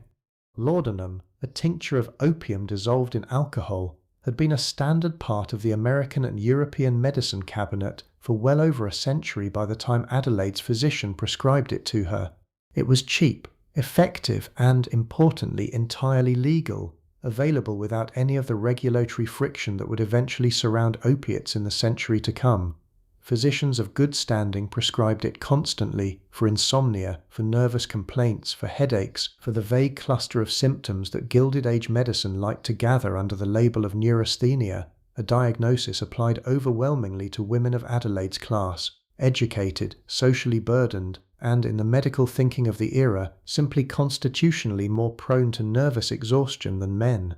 It is worth pausing on that diagnosis itself for a moment, because it tells you something revealing about how the medicine of this period understood women like Adelaide. The exhaustion was real, genuinely real, the product of exactly the kind of unrelenting social performance we walked through last night. But the era's medicine, rather than examining the structural demands producing that exhaustion, simply pathologized the exhaustion itself, treated it as a fragile constitutional weakness requiring a chemical remedy rather than a reasonable response to a genuinely demanding life. Adelaide's physician, a respected man who has attended 3 generations of her husband's family, would be quite offended by any suggestion that his prescribing practices were reckless. By the standards of 1893, they are entirely conventional, conservative even, a small measured dose reserved for occasional use rather than daily reliance. And in fairness to him, and to the era's medicine more broadly, the dangers of long-term opiate use, physical dependence, tolerance, the slow escalation that so many patients of this exact period would eventually experience, were genuinely not well understood yet in any systematic clinical sense, though isolated voices were beginning to raise concerns that would, within another generation or two, finally reshape how these substances were regulated and understood. There were women in Adelaide's own social circle, women she has met at exactly the kind of dinner parties she hosted last night, whose relationship with their own bedside bottles had grown considerably less measured than hers, a slow drift from occasional use into daily necessity that nobody around them, including their own physicians, tended to name directly, because naming it would require acknowledging a kind of fragility that respectable society preferred to leave undiscussed. Adelaide is aware of this, in the vague, unexamined way one is aware of things happening at the edges of one's own social world. A friend who seems tired more often than she used to, a particular glassy quality to another woman's eyes at an afternoon call that Adelaide has noticed without ever quite deciding what to make of it. She does not think of herself as being at any risk of the same drift. Perhaps she is right. Perhaps, as with so many of the era's quiet dangers, the outcome was never really predictable in advance, and rested as much on circumstance and constitution as on any choice a person consciously made. Let me tell you about a house not far from this one, because I think it illustrates the fire risk we touched on last night better than any general description could. Some years before tonight, a mansion on Madison Avenue belonging to a family in Charles's own social circle suffered a serious fire in the small hours of the morning, traced eventually to faulty electrical wiring behind a library wall, wiring installed only 2 years earlier by a firm considered, at the time, entirely reputable. The family escaped without serious injury, roused by a housemaid who smelt smoke before any flame was visible, but the library itself, along with a considerable portion of the house's original architecture, was lost entirely. The story circulated through the drawing rooms of Adelaide's social world for months afterward, told and retold at exactly the kind of dinner parties she hosts herself, each retelling adding a slightly different detail, until it settled into a kind of cautionary legend, the electrical fire that could happen to any of them, in any of their own carefully wired new houses. Charles, when this house was being built, spent a genuinely significant amount of time with his architect discussing exactly this risk, which is part of why the grand chandelier in the main hall still burns gas rather than electricity, a deliberate hedge against a danger the family understood only partially but took seriously enough to act on regardless. The insurance policy on this house, reviewed and renewed annually, carries a specific rider addressing electrical installation, a relatively new category of coverage that did not exist in policies written even 5 years earlier, evidence of how quickly the insurance industry itself was scrambling to catch up with a technology outpacing anyone's full understanding of its risks. None of this troubles Adelaide particularly as she sleeps tonight, the rain still falling steady against her window, the fire in her own grate slowly working its way down toward the same cold ash it reaches every night regardless of what else is happening in the house or the city around it. Fire risk is, for her, a background fact rather than an active fear, something she has heard discussed and largely trusts the household staff and her husband's careful planning to manage on her behalf, the same way she trusts the boiler to eventually produce hot water and the coal delivery to eventually arrive, and the whole vast invisible machinery of the house to keep functioning without her direct oversight. This trust is, on the whole, well placed. This particular house, tonight, will not burn. But it could, and houses very much like it did, and that possibility sits quietly underneath the comfort of every single night Adelaide has ever spent within these walls, an ordinary, mostly unexamined companion to the 11 fireplaces and the electric bulbs, and all the other markers of the considerable safety her family's wealth is meant to guarantee, but, in this one particular respect, never entirely can. There is a broader rhythm underneath these 2 nights' worth understanding too, because neither one exists in isolation, and I think it helps to zoom out for a moment before we return to Adelaide sleeping through the rain. The social season in a city like New York runs roughly from autumn through early spring, a calendar built around the return of wealthy families from their summer retreats in Newport or the Berkshires back into their city houses, and within that season, nights like last night's dinner party and nights like tonight's quiet family evening alternate, in a ratio that Adelaide, if you asked her, could probably estimate without much thought. Perhaps 2 or 3 genuinely large entertainments a month during the height of the season, interspersed with considerably more evenings like tonight's, ordinary, private, unremarkable by any standard except the standard of being simply hers. This ratio matters because it means the exhausting, elaborate version of nighttime that we walked through last night, the corset and the 42 guests and the laudanum reached for out of pure social depletion, represents a real but genuinely minority portion of Adelaide's actual nights. Most evenings look considerably more like tonight: piano practice and family dinner, and an early, undemanding sleep. It would be easy, telling only the dramatic version of this story, to leave you with the impression that every single night in a house like this one carries the full weight of formal performance, and that impression would not be quite honest. The performance is real, and it is costly, and it happens often enough to shape the whole texture of Adelaide's life. But it is not constant, and the ordinary nights in between, quieter and less visually spectacular as they are, deserve just as much of our attention if we actually want to understand what sleeping in a house like this was really like across an entire year, rather than a single dramatic evening.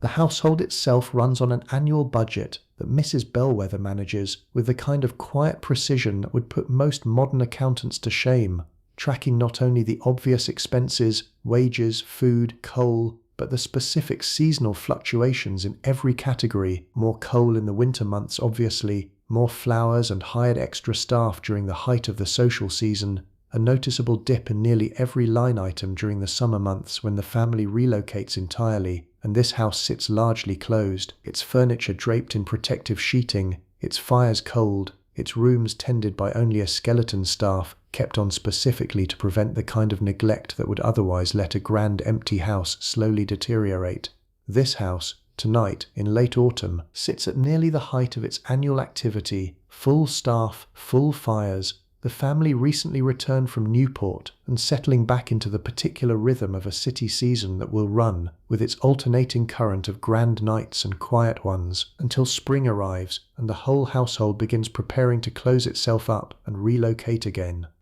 I find something almost architectural in this larger rhythm, the way a single house across a single year breathes in and out between fullness and emptiness, between elaborate performance and quiet domesticity, between a staff of nearly 20 working at full capacity and a skeleton crew of 3 or 4 maintaining bare minimum order through the summer months. Adelaide's 2 nights that we have spent together, the grand one and the quiet one, are really just 2 frames pulled from a much longer reel, representative rather than exceptional, each one in its own way equally true.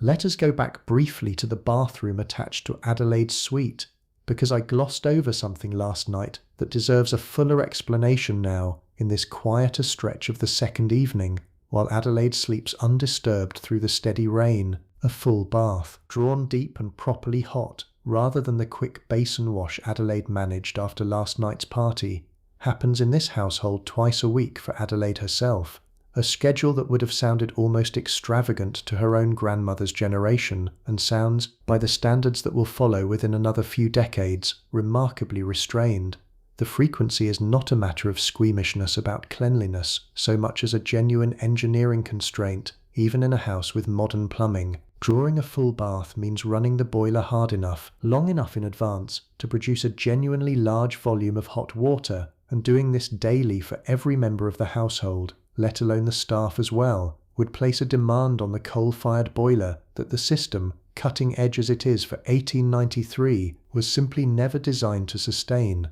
On her bath days, which fall on Tuesdays and Fridays in the ordinary rhythm of the week, Adelaide's morning includes perhaps 40 minutes in the large copper-lined tub, water drawn by Bridget in careful stages, tested against the inside of her wrist before Adelaide is permitted to step in, scented lightly with the same violet soap she uses at her washstand on other mornings. It is, by any reasonable measure, a genuine luxury, a private hot bath in her own attached bathroom, unthinkable to the vast majority of women in this city, who still bathe in a portable tin tub set up in the kitchen once a week at best, filled by hand with water heated pot by pot on a coal stove, shared among multiple family members before the water is finally emptied out. Adelaide has never experienced that version of bathing, and likely never will, but it existed, this same autumn, in tenement buildings not so very many blocks from where she sleeps right now. A genuinely different relationship with water and cleanliness playing out simultaneously across the very same city.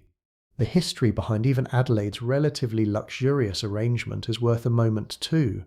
Indoor plumbing delivering both hot and cold water to a private residential bathroom is, in 1893, a genuinely recent development, really only becoming standard in the grandest new construction over the past 15 years or so, driven by advances in boiler technology, in pipe manufacturing, and in the municipal water and sewer systems that a growing city like New York was racing to expand fast enough to keep pace with its own wealthy new construction. Adelaide's house, built only 6 years ago, sits near the leading edge of this development. Her own mother's house, built some 30 years earlier and still standing a short carriage ride away, was fitted with modern plumbing only as a later renovation, added awkwardly into a house never originally designed for it. Pipes visible in places where a house built from the ground up with plumbing in mind, like Adelaide's, keeps them hidden neatly behind plaster and panelling.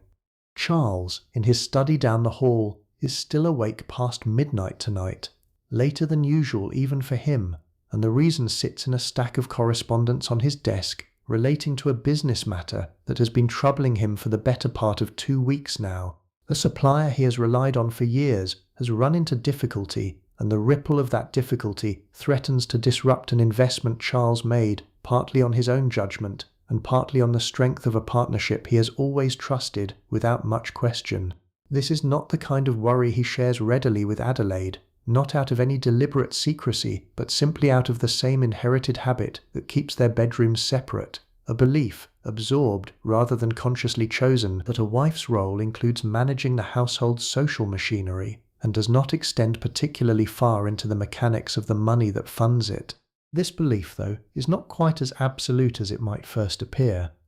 Adelaide, in fact, has a considerably sharper sense of the family's actual financial position than Charles fully realizes, pieced together over years from half-heard conversations, from the specific pattern of which invitations they accept and which they quietly decline in years when money runs tighter, from Mrs. Bellwether's careful household accounts which Adelaide reviews and approves personally every single month. She does not know the precise details of tonight's supplier trouble, but she has noticed, these past 2 weeks, that Charles has been staying later at his desk, and she has drawn her own reasonably accurate conclusions without ever directly asking him about it. Another one of the quiet, unspoken accommodations that 12 years of marriage have taught them both to make around each other's particular ways of carrying worry. He finishes his letters a little before 1 in the morning, later than he intended, and makes his way to his own bedroom considerably more tired than he expected to be at the start of the evening. Poole, his valet, has left his nightclothes laid out and gone to bed himself hours ago, trusting Charles to manage the final undressing on his own on nights this late, a small courtesy that has developed between them over the years, without either of them ever formally discussing it. Charles falls asleep faster than his worry would suggest he should, a fact that has always been true of him, his mind apparently capable of setting down even a genuinely pressing concern the moment his body decides it is time to rest, a talent Adelaide has envied on more than one occasion, lying awake herself on nights when her own mind refuses the same courtesy. The etiquette manuals of this era, several copies of which sit on a shelf in Adelaide's own small sitting room, have a good deal to say about marriage and its proper conduct, most of it phrased in language that manages to be both extremely detailed and strangely evasive about the actual texture of two people's lives together. They speak of mutual respect, of a wife's sphere and a husband's sphere existing in careful complementary balance, of the importance of maintaining, even within marriage, a certain decorous reserve that prevents the relationship from ever becoming, in the language one particularly popular manual uses, too familiar. Reading these manuals now, at this distance, it is easy to find them almost comically restrained. Entire chapters devoted to the correct handling of morning calls and dinner invitations, while the actual emotional substance of a marriage like Adelaide and Charles's, its real affection, its real distances, its accommodations built up slowly over 12 years of shared and separate rooms,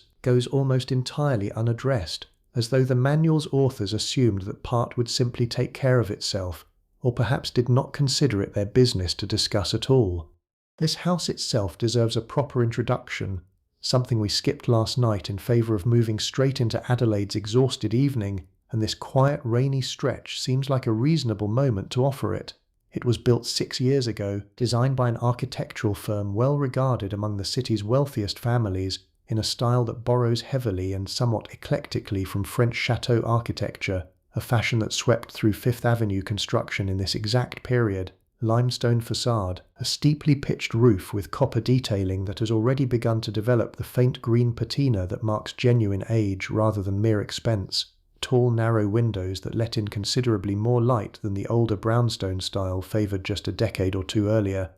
Building it took the better part of 2 years, an unusually fast timeline that Charles achieved partly through the sheer amount of money he was willing to spend hurrying the process along, and partly through his architect's genuine skill at managing the dozens of specialized craftsmen required, stonemasons and plasterers, and a particular kind of skilled electrician still rare enough in this decade to command premium wages for houses exactly like this one. The interior woodwork, dark and heavily carved in the main reception rooms, came from a workshop in Grand Rapids that specialized in exactly this kind of high Gilded Age paneling, shipped by rail in pieces, and assembled on site by craftsmen who travelled with it, specifically for the installation. Adelaide had relatively little say in the house's design. a fact she has made a kind of quiet peace with over the years. The major decisions, the facade, the floor plan, the overall style, having been settled primarily between Charles and his architect before Adelaide was even shown detailed plans. Her influence shows itself instead in smaller, more intimate decisions, the specific placement of her own bedroom for its morning light, the particular shade of wallpaper in the small sitting room she uses most, the garden beyond the back windows, which she designed almost entirely herself with the help of a landscape gardener she found and hired independently, a source of real personal pride that she rarely gets to discuss because so few of her social calls ever wander into a topic as specific as her own garden's planting scheme. Frederick's future, unlike Louisa's, carries a different but no less definite shape, already forming around him at 9 years old. A track toward one of the established preparatory schools that feed into the university his father and grandfather both attended, a trajectory so assumed within the family that nobody has ever formally discussed it with Frederick himself. It has simply always been understood, the way a river understands its banks, without needing them explained. Theodore, at 4, remains blessedly outside any of this planning for now, still simply a small boy who likes tin soldiers and asking direct uncomfortable questions and climbing into his mother's lap the moment he is permitted to, and Adelaide finds a particular tenderness in this last stretch of him being genuinely, uncomplicatedly young, a tenderness sharpened rather than diminished by her clear sense of how quickly it will end, the way it already has for Louisa, the way it is already beginning to for Frederick. Newport comes to mind for Adelaide sometimes on nights like this one. Rain against the window, the house settled and quiet, because the summer just past followed such a different rhythm entirely. The family's cottage there, a word that in this social world means something considerably grander than its literal definition would suggest, sits closer to the water, and summer nights carry an entirely different quality of sound. The ocean rather than city traffic, crickets rather than carriage wheels, a dampness in the sea air that required its own particular management, linens aired constantly against mildew, windows left open through the night in a way that would be unthinkable here in the city, where open windows mean coal smoke and street noise rather than clean salt air. The social demands of a Newport summer are, if anything, more intense than the city season. A concentrated few months of constant entertaining among a smaller, more insular group of families who all know each other considerably better than the broader city society does, which somehow makes the competition sharper rather than softer. Adelaide finds Newport exhausting in a different key than the city, less about managing unfamiliar impressions and more about navigating relationships with people who have known her and judged her for years. She also, if she is honest with herself, finds it beautiful in a way the city rarely manages, mornings on the veranda with actual quiet, actual birdsong, actual unhurried time before the day's obligations begin in earnest. The two homes, city and shore, hold two different versions of her life, and she moves between them every year the way the whole of her social world does, a migration as regular and as unremarked upon within her circle as the migration of birds.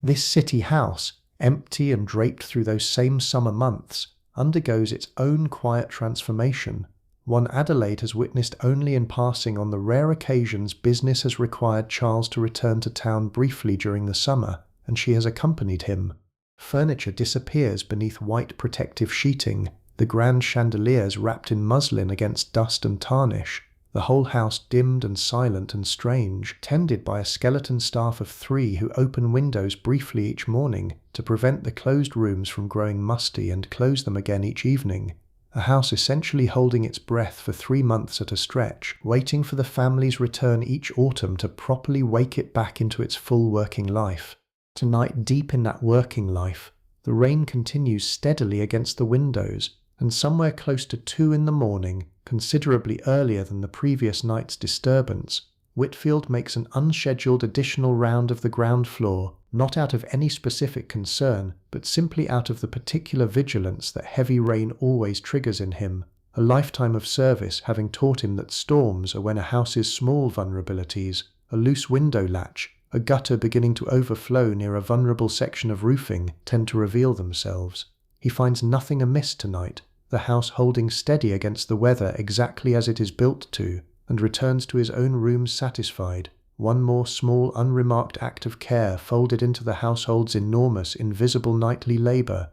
There is a specific tray that appears in nearly every well-appointed bedroom of this era at bedtime, and I mentioned it only briefly last night, so let me give it its proper due now. Beside Adelaide's bed sits a small covered dish of beef tea, a thin, savoury broth made by slowly reducing beef down to its essential liquid, considered by the medicine of this period to be almost a tonic in itself, strengthening and easily digested, recommended by physicians for exactly the kind of nervous depletion that a woman of Adelaide's social demands was assumed to suffer from regularly. She rarely drinks much of it, if she is honest, finding the taste more medicinal than pleasant, but its presence on the tray each night has become so habitual that its absence would probably trouble her more than its taste ever satisfies her. Beside the broth sits a small plate of dry biscuits, meant to settle the stomach should hunger strike in the night, and a carafe of plain water, refreshed daily by Bridget regardless of whether the previous day's water was actually finished.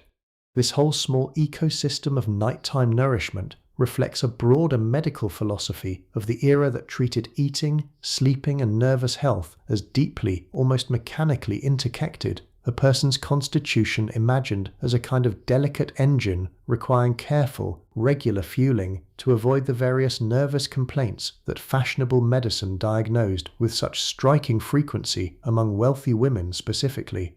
There is again a particular gendered shape to this thinking, worth naming. Charles's own bedside tray holds nothing more than a carafe of water, and on nights he specifically requests it, a small glass of brandy, no beef tea, no biscuits, no elaborate tonic ritual, because the medicine of this era did not consider a man of his position and constitution to require the same delicate nightly fortification a woman apparently did.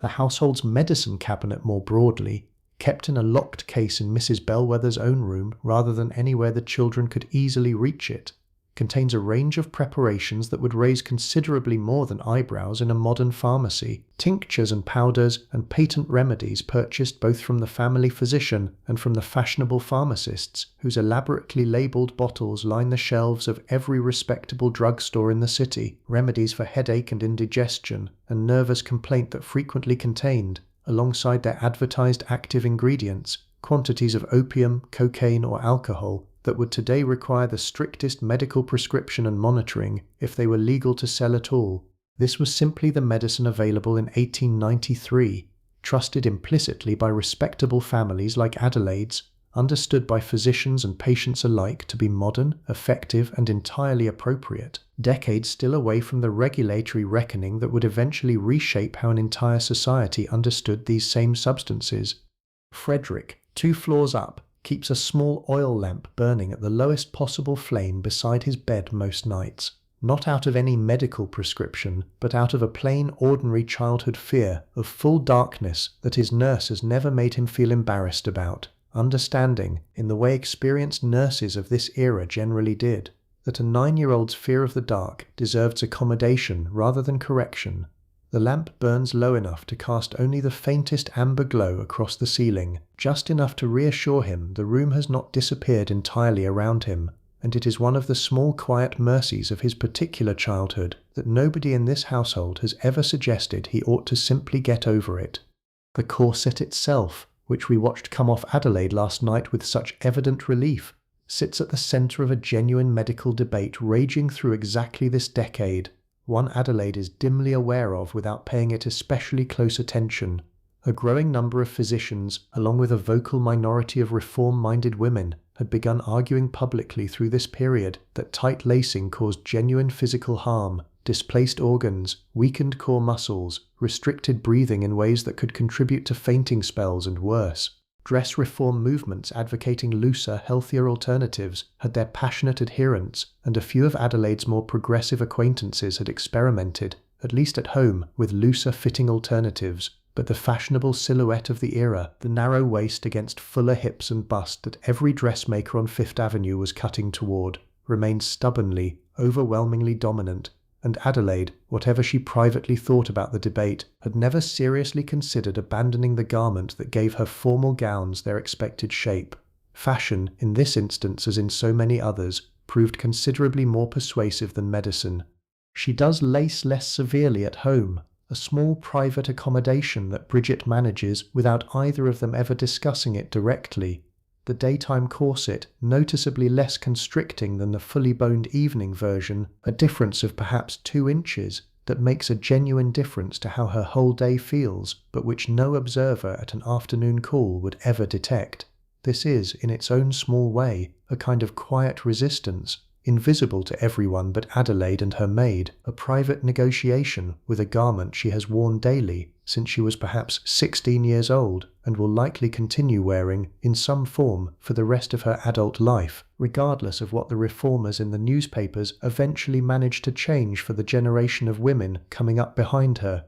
Below stairs, the household staff maintains its own careful hierarchy, one Adelaide understands only in broad outline despite it governing the daily lives of everyone who keeps her own life running smoothly. Mrs. Bellwether sits at the top of the female staff, answerable directly to Adelaide. Whitfield holds equivalent authority among the male staff, answerable to Charles, though in practice the two of them coordinate constantly and function almost as co-managers of the household's daily operation. Below them sit the senior positions, the cook, the lady's maid, the head housemaid, each commanding real authority within their own domain and real deference from the junior staff beneath them. Below that, the housemaids, footmen and kitchen staff form the working body of the household, their own informal pecking order shaped by seniority, by which family member they primarily serve, by the countless small social distinctions that any group of people living and working closely together inevitably develops.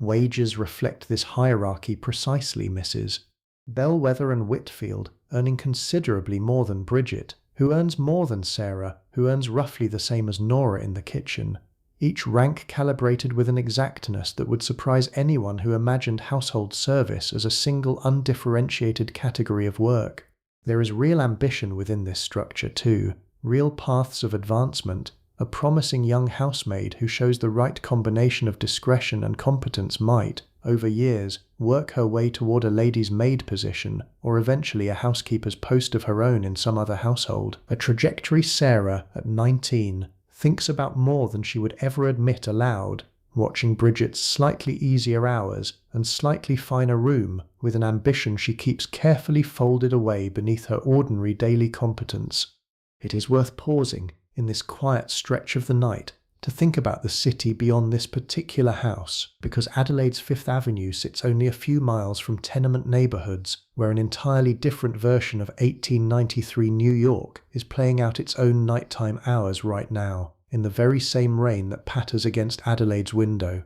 In those buildings, families of 6 or 8 share 2 or 3 small rooms. Heat comes from a single kitchen stove that must warm the entire apartment as best it can. Water is carried up multiple flights of stairs from a single tap shared among dozens of families, and sleep happens in shifts sometimes, children top to tail in a single bed, adults taking turns on whatever floor space remains once the beds are full. The contrast is not subtle, and I do not want to pretend it is, or to suggest that Adelaide's cold hour at 4 in the morning, uncomfortable as it genuinely is for her, sits anywhere near the same category of hardship as what tenement families endure as an unbroken daily condition, rather than an occasional inconvenience within extraordinary comfort.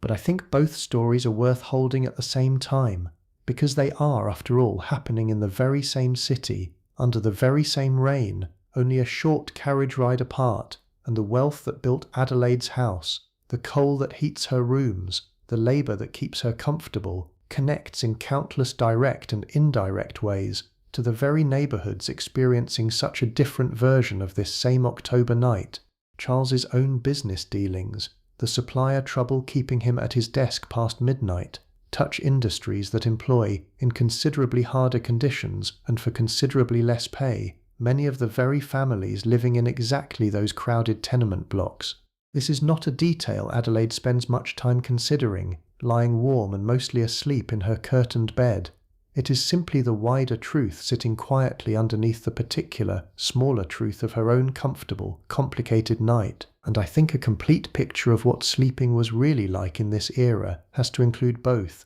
the grand house and the tenement, the four-poster bed and the shared mattress, existing simultaneously across the very same dark, rain-soaked city. The night continues its long, quiet middle stretch. Adelaide asleep, Charles asleep, the children asleep, the staff mostly asleep except for whoever's turn it is to remain lightly alert for the bell system that connects every room to the servants' hall below. The rain eases sometime after 3, tapering from its steady patter into something closer to a mist, and by the time the coldest hour arrives again, that same reliable 4 o'clock chill that no fire in this house has ever quite managed to prevent, the sky outside has begun clearing, faint patches of star visible between breaking cloud, a different ending to the night than the clear dry stillness of the evening before, but arriving at the same familiar cold nonetheless, the same curled unconscious posture beneath the blankets, the same quiet indifference of physics to how grand or how modest a night the house happened to host.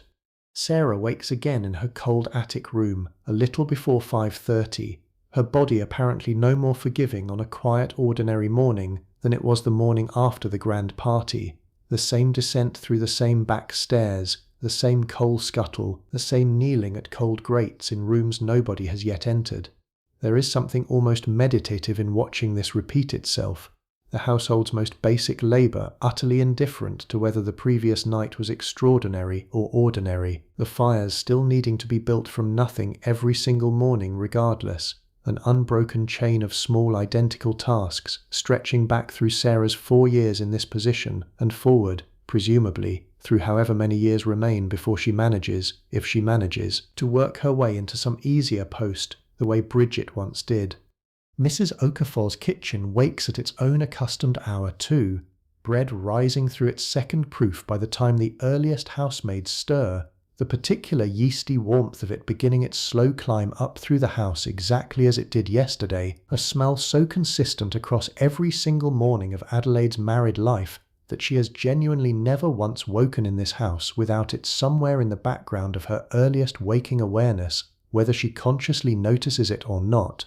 The sky over Fifth Avenue, clearing now after the night's rain, carries a particular washed clarity this morning, the kind of sharp autumn light that follows a storm, and the street below shows the aftermath in small visible ways, puddles gathered in the low points of the cobblestones, the gutters running with the last of the runoff, a milk cart moving carefully around the standing water on its early rounds. By 7, the same hour as yesterday, Bridget arrives with the same cup of thick sweet chocolate, draws back the same heavy curtains, and Adelaide wakes into the same clean white morning light, this time without the particular exhaustion that coloured yesterday's waking, rested in a way that last night's quiet dinner and early sleep specifically made possible. She lies still for a few minutes longer than usual this morning, not out of tiredness but out of something closer to simple contentment, listening to the ordinary sounds of the house resuming its ordinary rhythm around her, a floorboard somewhere,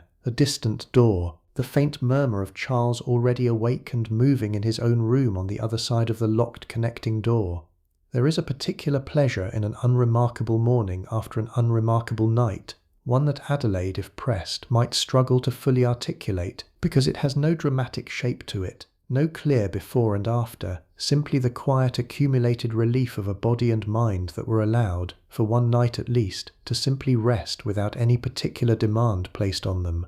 Theodore arrives again a little after 8, this time without any promise from the previous evening weighing on either of them, purely for the pleasure of it, climbing into her lap at the dressing table exactly as he did yesterday, and Adelaide finds herself thinking, watching his small, serious face in the mirror as Bridget works through her hair, that this, more than the diamonds and the 42 guests and the elaborate architecture of an evening gown, is probably the truest comfort this house has ever actually given her. Not the grand nights, spectacular as they sometimes are, the ordinary mornings, arriving one after another, mostly unremarked, mostly unrecorded anywhere except in the accumulated weight of how a life actually gets lived, one quiet, repeated morning at a time. There is a wider economic weather system worth naming here too, because it touches Charles's late nights at his desk more directly than either he or Adelaide has yet said aloud to each other. 1893 is, across the country, a genuinely difficult year, a serious financial panic having swept through the spring and summer, banks failing, railroads collapsing into receivership, unemployment rising sharply in cities far beyond New York. The great fortunes of Fifth Avenue are, on the whole, insulated from the worst of this, built on diversified holdings and old accumulated capital, rather than the more exposed, more leveraged positions that ruined so many smaller investors this same year. But insulated is not the same as untouched, and the supplier trouble keeping Charles at his desk past midnight traces back, if you follow the thread far enough, to exactly this larger economic weather, a chain of financial strain running from struggling railroads through struggling suppliers all the way to Charles's own carefully worded letters. Adelaide, without knowing the specific mechanics, has absorbed enough of this larger anxiety simply from the newspapers, from the particular tension she has noticed in certain drawing room conversations this season, from the way one or two families in her circle have quietly, without any public announcement, begun scaling back the scale of their own entertaining this autumn. She has noticed, without directly naming it, that last night's party, 42 guests, considerable in scale, still sat somewhat more modestly than the equivalent gathering Charles's family hosted 3 years earlier, before this particular economic weather began gathering, a small unremarked accommodation to a year that has been harder on the country, even if not on this particular house, than most of the years before it. This is, I think, one of the genuinely useful things a night like tonight's, examined this closely, can teach us, the way even the most insulated, most comfortable lives still sit inside a larger historical moment, still register its pressures in small indirect ways, a slightly smaller guest list, a slightly later night at the writing desk, a slightly sharper attention paid to the household accounts that Mrs. Bellwether manages so carefully. Wealth in 1893, even considerable wealth, was never quite the sealed, weatherproof container it might appear to be from the outside. It simply weathered the same storms from a considerably more sheltered position than most. Adelaide's own mother comes to mind for her sometimes on quiet mornings like this one, watching Theodore in her lap and thinking, as she often does lately, about Louisa's approaching adolescence. Her mother, now some years gone, lived a life not so very different in its basic architecture from the one Adelaide leads now. The same social calendar, the same round of morning calls and dinner parties, the same eventual project of introducing a daughter properly into society at the appropriate age. Adelaide remembers her own introduction, 16 years old, a formal presentation, and a season of careful, chaperoned social appearances designed with a single clear purpose in mind, though nobody around her at the time ever named that purpose quite so directly. She remembers, too, the particular anxiety her own mother carried through that season, an anxiety Adelaide only fully understood years later, once she herself had a daughter of her own to eventually walk through the very same process. She finds herself wondering, watching Louisa now, whether her daughter will experience that same season the way Adelaide herself did, as a strange mixture of genuine excitement and quiet unease, aware even at the time of being evaluated in ways that felt both flattering and faintly diminishing all at once. She hopes, without any particular confidence that hoping changes much, that Louisa's own version of it might feel slightly less fraught than her own did, though she cannot point to any specific reason things should be different for her daughter than they were for her, the whole structure of expectation still sitting largely unchanged, waiting for Louisa in roughly 4 years' time exactly as it once waited for Adelaide. This is, I think, one of the quieter griefs threaded through an otherwise comfortable life like Adelaide's, not dramatic, not the kind of thing she would ever describe to anyone as suffering, simply the accumulated weight of watching a beloved daughter approach the exact same narrow set of choices her mother approached before her, and her mother before that. The wealth and the comfort and the beautiful house doing remarkably little, in this one specific respect, to actually widen the path available to the women born into it.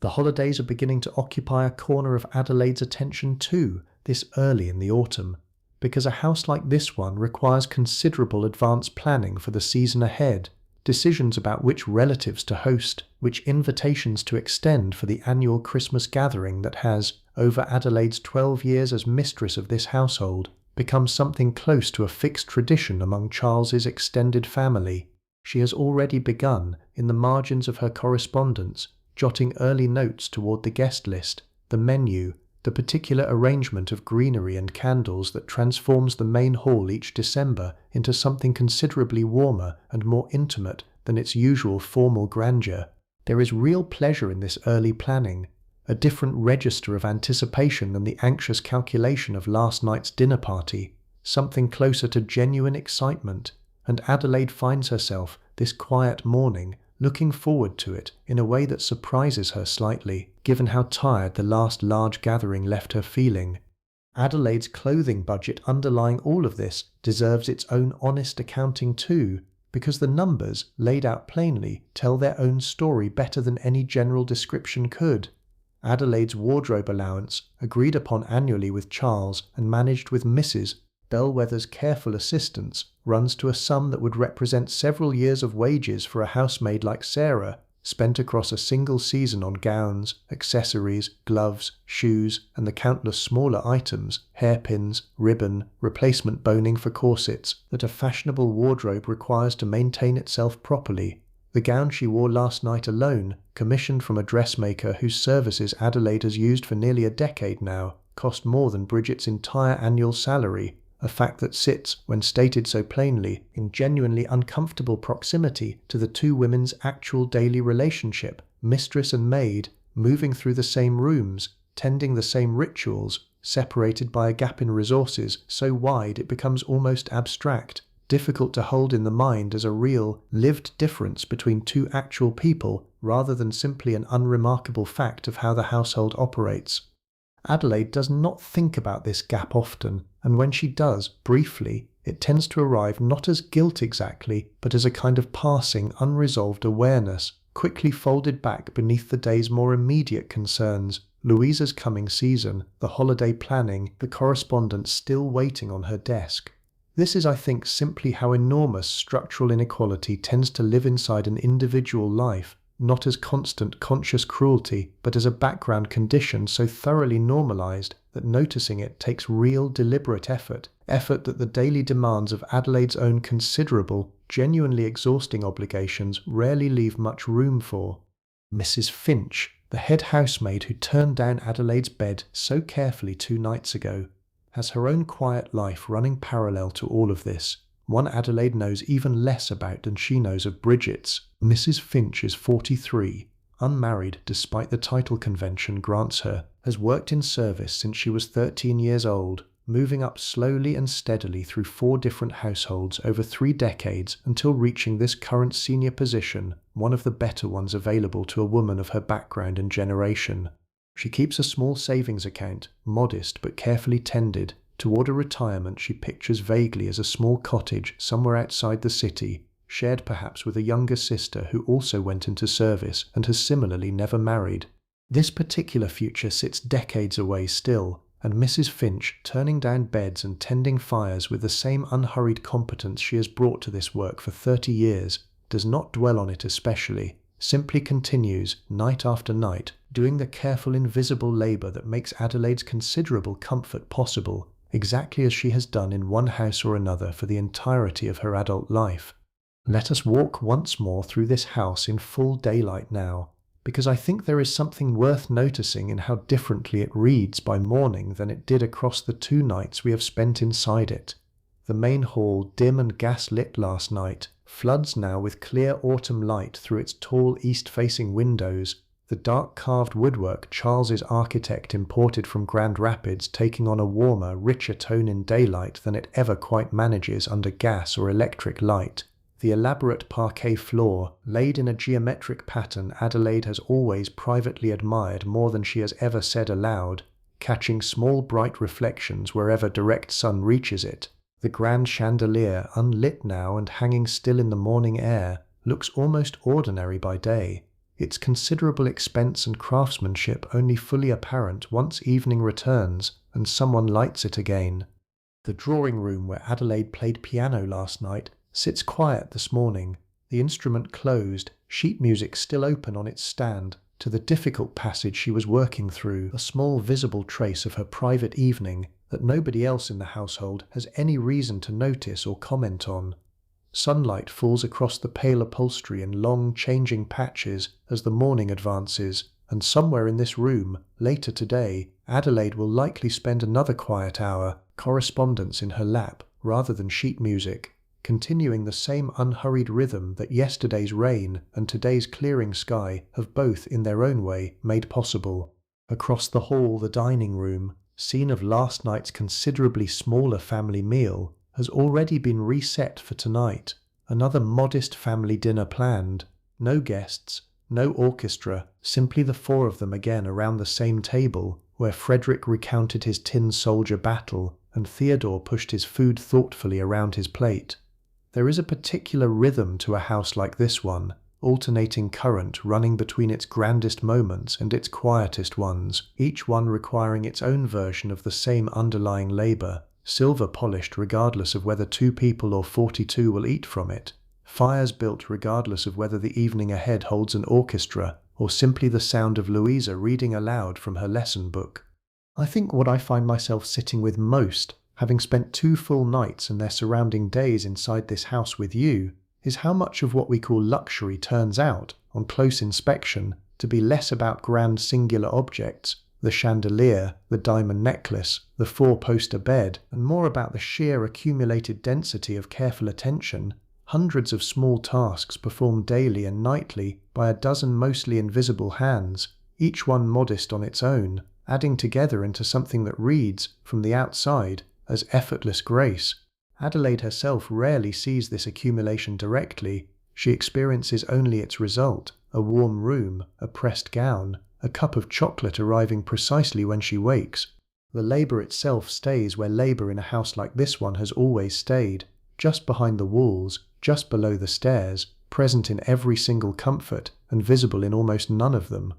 Adelaide's dressing table itself is worth lingering on a moment longer, because I have mentioned it repeatedly across these 2 nights without ever quite describing it fully, and it is in its own small way as revealing a piece of furniture as anything else in this house. It is mahogany, matching the bed, topped with a beveled mirror large enough to show her from the waist up, flanked by 2 smaller side mirrors that fold in slightly to allow her to check her profile and the back of her hair, a genuine convenience that saves Bridget from having to hold up a hand mirror at awkward angles the way dressing tables of an earlier generation required. Arranged across its surface sits a matched set of silver-backed hairbrushes and combs, a gift from Charles on their 10th anniversary, engraved with her initials in a script so fine it is barely legible without close attention. Beside them, a row of glass perfume bottles, French mostly, violet and rose, and a newer scent, orange blossom, that Adelaide has only recently begun favouring, each bottle stopped with a small crystal cap that catches whatever light happens to be in the room and throws it back in tiny scattered points.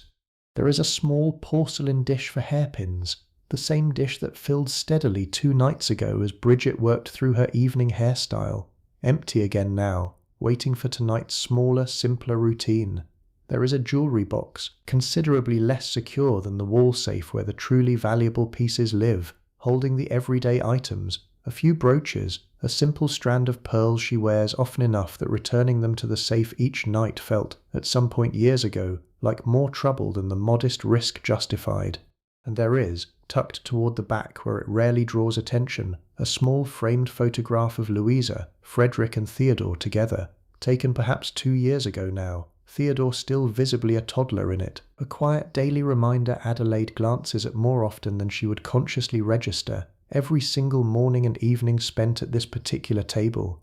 Winter is not so very far off now, and its approach changes the texture of these nights in ways worth naming before we close. Within another month or so, the fires that burn through each evening will need building higher and earlier. The coal deliveries will increase in frequency, and Bridget will begin closing the heavy curtains earlier each evening as the days shorten around them. The chamber pot behind its folding screen becomes considerably more relevant once genuine winter cold makes even the short walk down the hall to the water closet feel like a real deterrent rather than a minor inconvenience.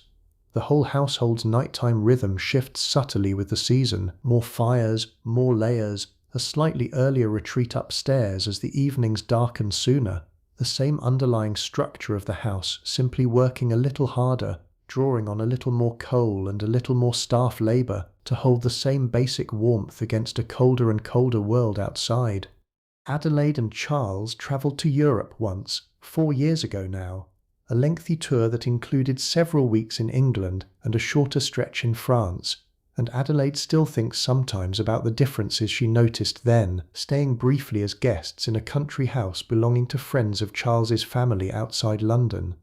The English house, considerably older than her own, built across several centuries rather than raised complete in 2 years the way this one was, held a different relationship with cold entirely, drafts considered almost a matter of character-building stoicism among the family that owned it. Fires kept deliberately modest even in winter in a way that struck Adelaide, used to American central heating's growing ambitions, as almost eccentrically austere. She remembers being genuinely cold there in a way she rarely is even during her own coldest hour at 4 in the morning, and she remembers too a certain pride the family took in that cold, an unspoken suggestion that American houses, for all their modern plumbing and electric lighting, were somehow soft by comparison, chasing a warmth that the English aristocracy considered faintly indulgent.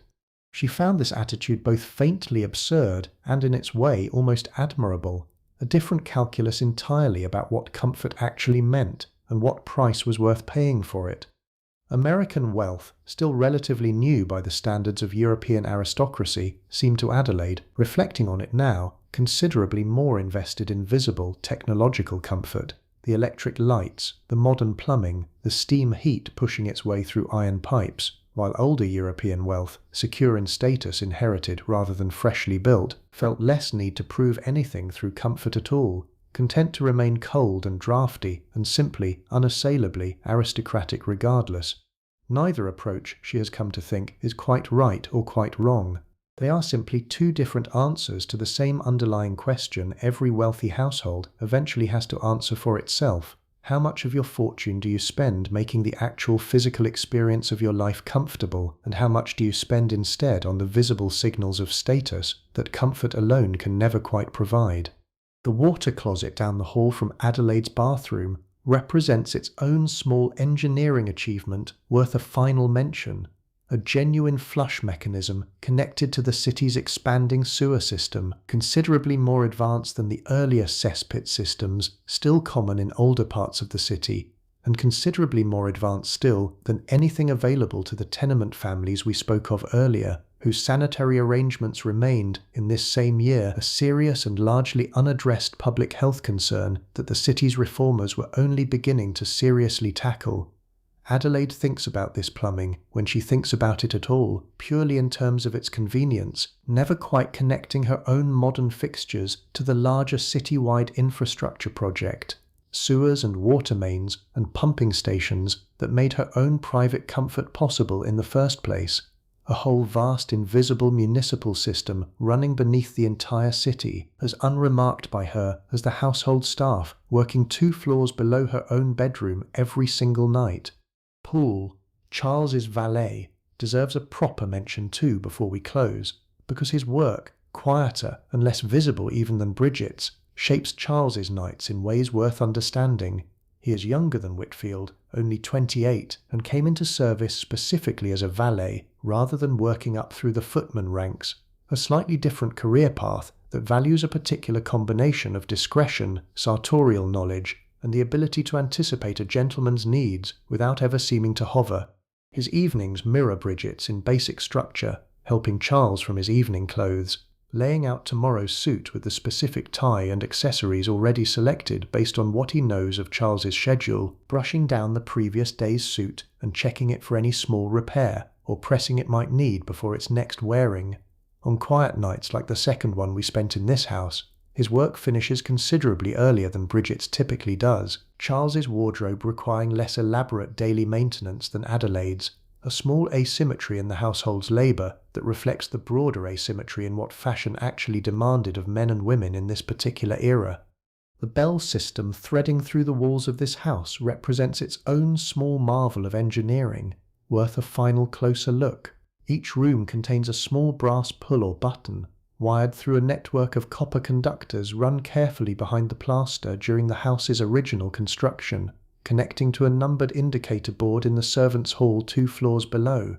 When a bell rings, a small flag drops beside the corresponding room number, staying visible until manually reset, ensuring that even if whoever answered the first ring stepped away briefly, the record of which room called remains until properly addressed. This system, installed as a matter of course in any grand house of this era, represents a genuine advance over the older method of servants simply stationing themselves within earshot of the family at all times, allowing staff a measure of privacy and rest during quieter hours while still remaining, in a technical sense, permanently on call should any member of the family need something in the middle of the night. Nobody has rung a bell either of these 2 nights we have spent together in this house, and that absence is, in its own quiet way, its own kind of small mercy, both nights passing without any middle-of-the-night crisis requiring Whitfield or Mrs. Bellwether to be roused from their own light, ready sleep. The system exists regardless, has existed since before Adelaide moved into this house 6 years ago, a permanent standing readiness folded into the architecture itself, present in every wall whether or not it is ever actually used on any particular night. I want to spend a little more time on light itself before we let this house settle fully into its rest, because 3 entirely different technologies coexist in these rooms simultaneously, and each one carries its own particular quality that a modern eye, accustomed to a single uniform electric glow everywhere, would find genuinely strange to encounter all at once in the same house. Candlelight, still used in a few corners of this house despite the presence of gas and electricity, throws a warm, unsteady, living kind of light, flickering slightly with every draught, casting shadows that move and breathe in a way no other light source quite manages, and Adelaide keeps a single candle and holder on her dressing table still, an old habit from childhood rather than any practical necessity, lit occasionally on nights when even the lowest gas jet feels too bright and too artificial for the particular quiet mood she wants around her.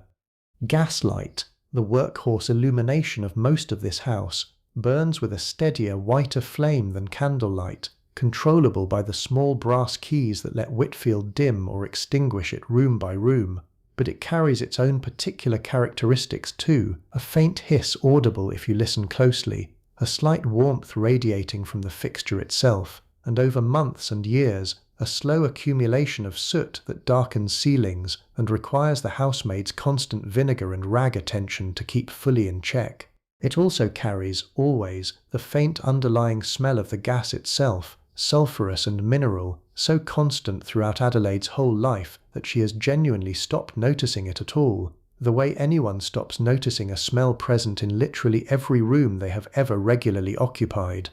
Electric light, present in only a handful of rooms in this particular house, the library, the main staircase, Charles's study, carries an entirely different character still, a steadier, whiter, more clinical brightness than either candle or gas, no flicker, no hiss, no smell at all, simply an even glow that Adelaide finds, if she is honest, slightly less flattering to a room's atmosphere than the warmer light of gas or candle, though undeniably more practical for reading fine print or working through detailed correspondence. Charles specifically requested electric light for his study for exactly this reason, the practical clarity mattering more to him there than the warmer, more forgiving atmosphere Adelaide prefers in her own rooms. Moving through this house across an ordinary evening means moving, without much conscious thought, between these 3 different qualities of light: candlelight's living flicker in one corner, gaslight's steady amber glow through most of the house, electric light's clean white brightness in the 2 or 3 rooms modern enough to carry it, a strange layered technological moment that would exist in exactly this particular combination for only another decade or 2 before electricity finally, inevitably, swept the older technologies aside entirely, leaving houses built after the turn of the century with none of this particular layered strangeness at all, simply one uniform kind of light in every room, the specific atmospheric variety Adelaide has lived inside her entire adult life, quietly disappearing along with it. The week itself, stepping back one final time before we settle into closing, holds its own quiet architecture worth naming, because the 2 nights we have spent together represent only 2 points along a rhythm that repeats, with small variations, across every 7 days of Adelaide's year. Mondays tend toward correspondence and household planning, a full morning at her writing desk working through the accumulated letters and invitations of the previous week. Tuesdays and Fridays, as we discussed, are bath days, the household boiler pressed into its fullest service for her benefit specifically. Wednesdays often bring a dressmaker's fitting or a similar appointment requiring her to leave the house for an hour or two beyond the usual round of calls. Thursdays this particular autumn have become reserved for a charitable committee Adelaide sits on, one focused on funding a hospital ward for children, a genuine cause she cares about beyond its obvious social utility, though she would be the first to admit both things are true simultaneously, the caring and the social calculation, without one cancelling out the other. Saturdays carry a slightly looser structure, often the day Charles takes the children out somewhere, a walk in the park if weather permits, occasionally a visit to a museum that has recently opened downtown, leaving Adelaide a rare stretch of genuinely unstructured time she sometimes spends at the piano, sometimes simply resting in a way the rest of her week rarely permits. Sundays mean church in the morning, a family obligation observed with more consistency than genuine fervour if Adelaide is honest with herself, followed by a quieter family day, often including an extended family dinner with Charles's parents, who live only a few blocks away and whose own household runs on a rhythm not so very different from this one generation's version of the same life playing out in close physical proximity to the next. Across this whole repeating structure, grand entertaining nights like our first evening together arrive perhaps once or twice within any given fortnight during the height of the season, special enough to require their own particular exhaustion and their own particular version of the bedtime ritual we watched unfold in such detail, while ordinary nights like our second evening fill in the considerably larger remaining space, quieter, more repetitive, and in their own understated way, just as essential to understanding what Adelaide's actual life, night after night, really consists of. There is one more thread worth following before we let this house rest properly, and it concerns something Adelaide rarely lets herself dwell on directly, but which sits, quietly, beneath a good deal of what we have watched across these 2 nights. She turned 34 this past spring, and while that is by no measure an old age, she has begun noticing, these past year or two, small signs of time's accumulation that she did not notice quite so clearly before, a particular stiffness in her hands some mornings that Bridget's careful massage during the hair-brushing ritual seems to ease, a slightly longer recovery from evenings like our first one together than she remembers needing in her 20s, a certain deepening of the lines at the corners of her eyes that the cold cream and glycerin cannot quite erase the way they once did. She does not dwell on this with any real anxiety, not yet, but it colours, faintly, the particular tenderness she feels watching Theodore in her lap, or Louisa approaching her own adolescence, a growing awareness that her own middle years are beginning in earnest, that the version of herself who first walked into this house 6 years ago as its new mistress, considerably younger and considerably less weathered by a decade of exactly this rhythm, is not quite the same woman lying in this bed tonight. This is, I think, simply what it means to live inside a body across enough repeated nights and mornings to notice the accumulation, wealth and comfort doing nothing whatsoever to exempt anyone from the plain, patient work of time, however carefully cushioned its passage might otherwise be. Charles, for his part, has begun noticing similar things in himself, a certain thickening around the middle that his tailor discreetly accommodates with each new suit, a slight greying at his temples that Poole trims carefully, rather than drawing any attention to, and the two of them, without ever discussing it directly, have settled into a kind of quiet mutual awareness of each other's aging, neither remarked upon, both simply absorbed into the accumulated texture of 12 years shared, in whatever fashion their particular marriage allows, together. The candle on Adelaide's dressing table, the one she lights occasionally on quieter nights, sits unlit tonight, tonight's light coming instead from the single low lamp Bridget left burning before retiring to her own room, and in its small steady glow the room holds itself in the particular stillness that belongs only to the deepest hours, well past midnight, well before the earliest stirrings of the household's working dawn. Adelaide sleeps on through this stillness, her breathing slow and even, one hand resting near her face in a gesture that has, according to Charles's occasional gentle teasing, remained essentially unchanged since the earliest years of their marriage, some small consistent piece of her that 12 years and 3 children and 100 grand evenings and 1,000 quiet ordinary ones has never quite managed to alter. Illness in the night carries its own particular protocol in a household like this one, worth describing once more fully before we close, because Frederick's brief cough 2 nights ago represents only the mildest, most routine version of something that could, on other occasions, unfold considerably more seriously. The family physician, the same respected man who prescribes Adelaide's occasional laudanum, lives close enough that he could be summoned within 20 minutes should a genuine emergency arise in the middle of the night, a footman dispatched on foot, or, if the hour and urgency demanded it, one of the carriage horses saddled quickly for a faster errand. This arrangement, an on-call physician effectively reserved for a single family's use, represents its own quiet marker of wealth, considerably faster and more reliable medical access than the vast majority of the city's population could ever hope to summon at 2 in the morning. There was one occasion, some 3 years ago now, when this system was genuinely tested, Louisa having come down with a serious fever in the middle of the night that frightened Adelaide considerably more than she has ever fully admitted to anyone since. The physician arrived within the half hour, diagnosed a passing but genuinely severe childhood illness, prescribed a course of treatment, and returned twice more over the following 2 days to monitor her recovery, a level of attentive care that undoubtedly shaped how quickly and how completely Louisa recovered, though Adelaide, sitting up through that entire first frightening night at her daughter's bedside, would tell you honestly that no amount of money or medical access made the fear itself feel any smaller in the moment, the particular universal terror of a sick child cutting straight through every layer of comfort and privilege this house otherwise provides. She thinks of this occasionally, on quieter nights like this one, a reminder folded quietly beneath the surface of her generally comfortable, generally well-managed life, that wealth buys speed and access and the very best available care,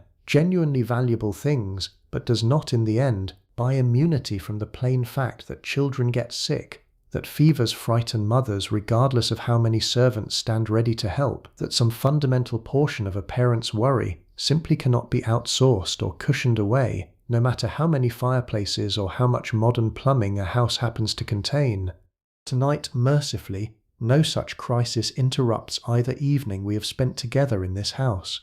Frederick's cough settled quickly and unremarkably. Theodore slept through both nights without incident. Louisa's only trouble was the ordinary, quiet unease of a 12-year-old beginning to sense her own approaching future, not a medical emergency at all, simply the ordinary weather of growing up inside a family and a class that has already, mostly without asking her, begun charting her path forward. If we let ourselves look forward for just a moment before we finally let this house rest, there is something quietly poignant in knowing what neither Adelaide nor anyone else in this house tonight could possibly know themselves, the particular arc their world is about to travel across the coming decades. This house, and hundreds like it lining Fifth Avenue in exactly this era, represents something closer to a high watermark than a permanent condition. This exact combination of household staff and coal-fired comfort and horse-drawn carriages waiting outside, all of it destined to be swept aside within another generation or two by forces already gathering just beyond the edges of Adelaide's attention tonight. Income taxes not yet imagined in their eventual form. Labour movements already stirring in the very tenement neighbourhoods we spoke of earlier. Technologies still decades off that will make a live-in staff of 20 seem, to Adelaide's own grandchildren, like something from an almost unrecognisable different world.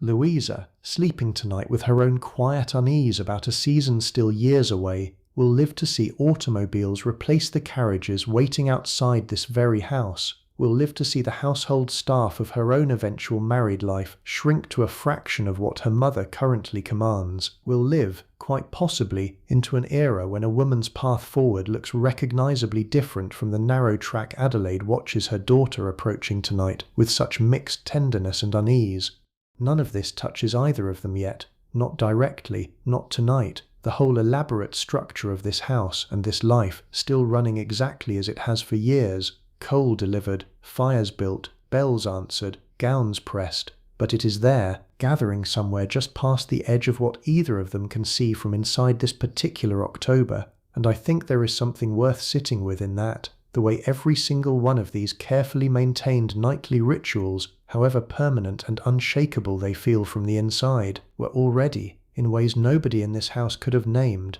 beginning their own long, slow transformation into something else entirely. Adelaide does not sense any of this tonight, and there is no reason she should.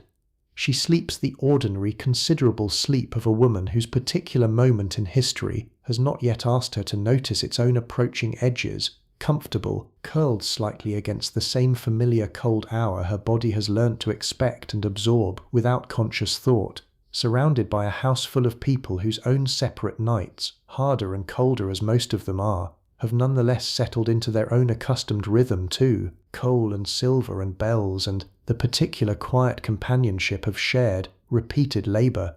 I want to give you one more small scene before we close, a quiet one, easy to overlook amid everything else we have covered, but the kind of detail that I think tells you more about this particular marriage than either the locked connecting door or the separate bedrooms ever could on their own. On the second night, before Charles retreated to his study for his late correspondence, he stopped by Adelaide's sitting room for a few minutes, ostensibly to say good night to the children before they went up, but staying afterward a while longer than strictly necessary, settling into the chair across from where Adelaide sat with her own correspondence, simply talking, the way people who have shared a life together for over a decade talk when nothing particular needs discussing at all.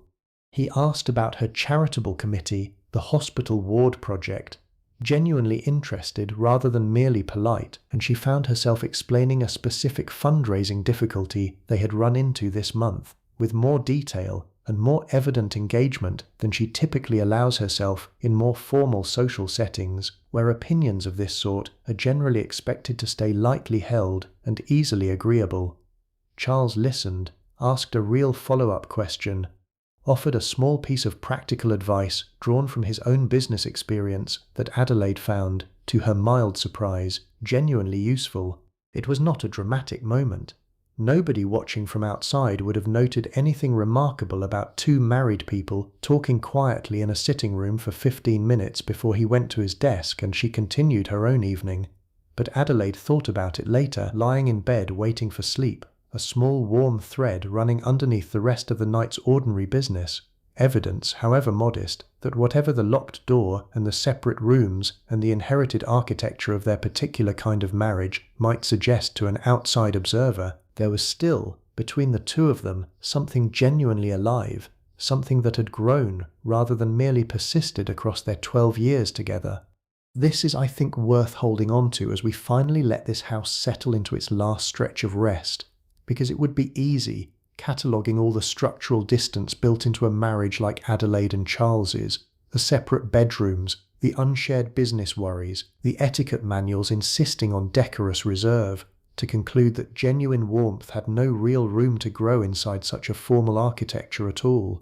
And yet it did grow there, in 15-minute conversations about hospital fundraising, in a bedroom deliberately chosen for its morning light, in a husband's small, unremarked tenderness toward his wife's private interests. Proof that even inside the most rigid inherited structures, something recognizably human and recognizably warm can still, patiently, find its own way through. There is a particular question worth sitting with as we move toward closing, one I find myself returning to each time I research a house like this one, and it concerns what the word home actually meant to the different people sleeping under this single roof across these 2 nights. For Adelaide, home means this specific house, built to her husband's specifications, decorated with her own careful attention in the corners she was permitted to shape, filled with her children and her husband and the particular accumulated comfort of 6 years spent learning its every room and rhythm. It is, in the fullest sense available to a woman of her position, hers, even if the larger architectural decisions were never really hers to make. For Bridget, home carries a considerably more divided meaning, split between the small room off Adelaide's dressing area, where she has slept for 4 years now, comfortable enough by the standards available to her, and a cottage in County Clare she has not seen in 6 years and may not see again for several more, where her mother and younger siblings still live on the wages Bridget sends home each month. She holds both places as home simultaneously, in the particular divided way immigration asks of nearly everyone who experiences it, present fully in neither place and genuinely rooted in both. Sarah, not yet 20, still thinks of home as mostly the small house in Brooklyn where her own parents live, a place she visits on her single day off each month, the attic room here in this mansion functioning as something closer to a way station, a place she sleeps but has not yet claimed, in her own mind, as anything more permanent than a step toward whatever fuller life, marriage perhaps, or advancement to a better position, waits for her further down the road. And for Whitfield, 11 years into this particular post and unmarried, likely to remain so given the traditional expectations of his role, this house has become, in the absence of any other, something close to the fullest meaning of home available to him, the servants' hall his primary social world, the family he serves the closest thing he has to the family he never formally built for himself, a genuinely complicated arrangement that this particular era's rigid service traditions rarely allowed anyone to examine or name too directly, simply accepted, generation after generation, as the shape a butler's life was expected to take. 4 people, 1 house, 4 entirely different relationships to the word home, each one shaped by class and circumstance and choice in ways that the house itself, in different stone and plaster and coal-fired warmth, holds equally and impartially for all of them, regardless of how differently each person sleeping inside it tonight actually experiences its comfort.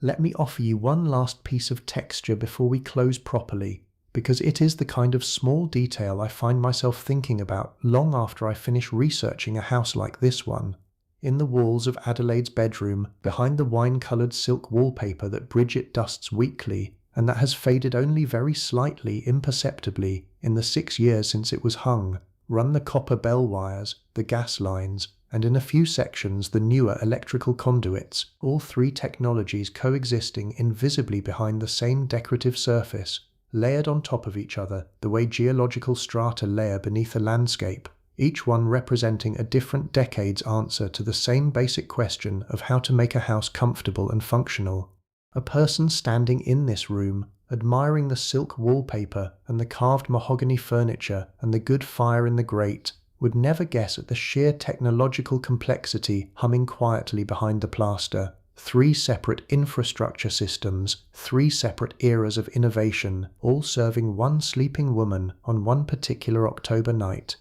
This layering, invisible and unremarked, feels to me like a fitting image to end on, because it captures something true about the whole house we have spent these 2 nights exploring together. Every visible comfort, the warm bed, the pressed linens, the cup of chocolate arriving precisely at 7, sits atop layers of labour and technology and inherited social structure that mostly stay hidden, exactly the way the bell wires and gas lines stay hidden behind Adelaide's silk wallpaper, present and essential and almost entirely unseen. Understanding what sleeping was really like in a house like this one means learning to see through that wallpaper a little, to notice the wires and the pipes and the tired housemaid 3 flights up, and the locked connecting door and the small dark bottle in the bedside drawer, all of it sitting quietly beneath the beautiful, effortless-looking surface that this house, and every house like it, was so carefully built to present to the world. The rain has fully cleared now, and somewhere past this second dawn, the house continues its ordinary rhythm forward into an ordinary day. Louisa at her lessons, Frederick recovering fully from his brief cough, Theodore contentedly occupying his mother's lap, Charles at his desk, working through whatever resolution his supplier trouble eventually finds, the whole household moving forward into whatever the coming winter, the coming social season, the coming years hold for each of them, some of it foreseeable, most of it not, all of it resting, every single night, on the same patient, invisible foundation of coal and copper wire, and careful hands that has carried this family safely through every night we have spent with them so far. There is one final small thread worth pulling before we let ourselves rest alongside this house, and it concerns the fireplace itself, the specific one in Adelaide's own bedroom, which I have described burning down toward ash so many times across these 2 nights, without ever quite telling you where its coal actually comes from, or what work that supply chain represents. The coal is anthracite, hard coal mined in Pennsylvania, burning cleaner and hotter than the softer bituminous coal used in the kitchen range and the boiler, chosen specifically for bedroom fireplaces because it produces less smoke and less of the sooty residue that would otherwise darken Adelaide's silk wallpaper within a single season. It arrives by rail and then by cart, delivered in bulk to the house perhaps twice monthly during the height of the season, shoveled by a coal man into the chute that feeds the basement storage from which it is carried, scuttle by scuttle, up every flight of stairs in this house by Sarah and the other housemaids, an unglamorous, repetitive, physically demanding labour that underlies every single warm room we have described across these 2 nights, every fire Mrs. Finch fed, every grate Sarah knelt before in the cold pre-dawn hours. The mining itself, somewhere in the Pennsylvania hills this coal travelled from, represents its own entirely separate world of labour, considerably harder and more dangerous than anything happening within this house tonight. Men working underground in conditions Adelaide has almost certainly never given a single moment's thought to, extracting, shift after shift, the fuel that will eventually warm her bedroom on a cold October night. This is, I think, one of the quiet threads that connects every comfortable room we have visited across this entire story to a much larger, much harder world of labour stretching out across the whole country, invisible not because anyone deliberately hides it, but simply because comfort, by its very design, tends not to advertise the distance it has travelled or the hands it has passed through to finally arrive, warm and simple and unremarkable, beside a sleeping woman's bed. I share this final thread not to diminish anything we have found genuinely worth admiring across these 2 nights, the real warmth of Adelaide's marriage, the real tenderness of a mother checking on her sleeping son, the genuine skill and care that Bridget and Mrs. Finch and Whitfield brought to their considerable daily labour.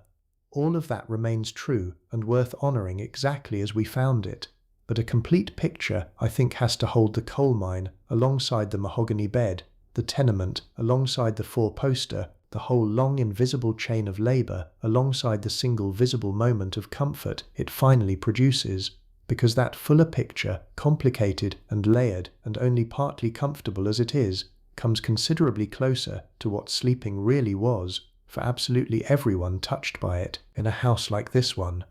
Let us slow all the way down now, because we are nearing the end of our time together in this particular house, and I want to spend these last few minutes simply sitting inside its quiet, rather than adding any further information at all. Picture the whole structure one final time, the way you might look back at a place just before leaving it. The front hall, dark now, its chandelier unlit, its parquet floor holding the faint cool stillness of a room nobody currently occupies. The dining room, reset and waiting for tonight's small family meal. The drawing room, piano closed, sheet music still open to that difficult passage Adelaide keeps returning to, evening after evening, patient with her own slow progress in a way she rarely allows herself to be patient with anything else in her carefully managed life.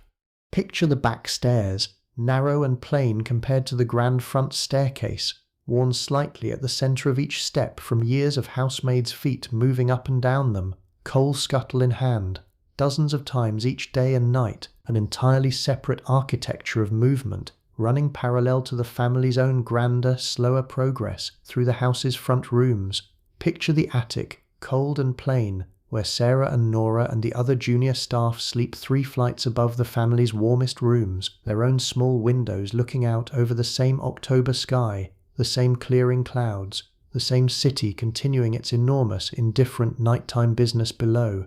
And picture Adelaide's own room one final time, the wine-coloured bed curtains tied back now that the coldest part of autumn has not quite fully arrived, the fire settled into its familiar pattern of burning bright, and then slowly, inevitably toward ash, the small dark bottle resting undisturbed in its drawer tonight, the framed photograph of 3 children tucked at the back of a dressing table, crowded with silver brushes and French perfume, and the accumulated small treasures of 12 years spent as mistress of this particular house.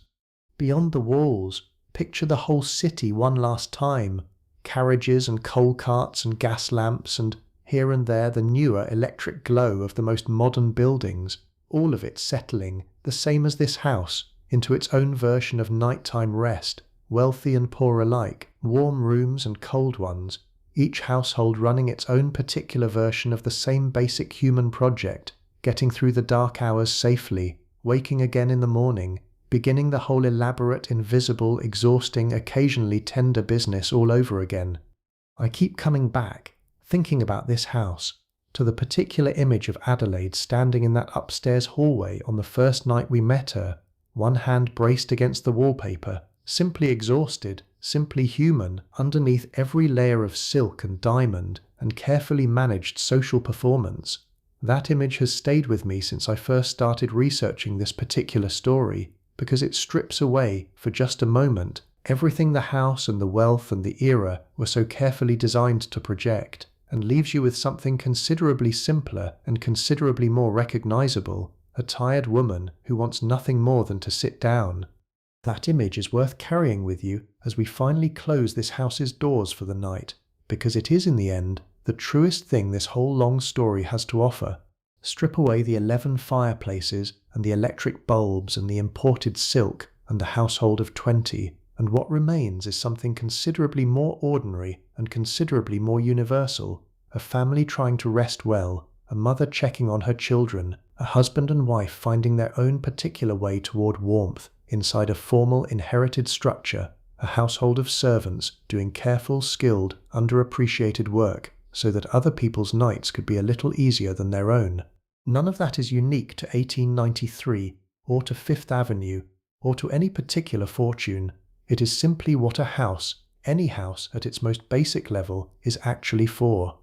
The coal in Adelaide's grate has long since burned down to cold grey ash by the time you are hearing this, has been for well over a century now. The house itself likely altered considerably from what it was that October, if it still stands at all, its rooms probably reconfigured, its gas fixtures long since removed, its electric wiring replaced a dozen times over by systems Adelaide could never have imagined. Bridget and Sarah and Whitfield and Mrs. Finch and Mrs. Bellwether and Mrs. Okafor and Poole and Nora and a second footman whose name we never quite learnt are all gone now too, their own lives lived out fully somewhere beyond the edges of this particular story, their own comforts and hardships known only to themselves and whoever loved them, mostly unrecorded, the way most ordinary lives, however carefully or carelessly lived, eventually become. But for these 2 nights at least, in this particular telling, they are all here again, warm enough, mostly, tired in their various particular ways, doing the same careful, repeated, largely invisible work that made this house, for one family at least, something close to a genuine home.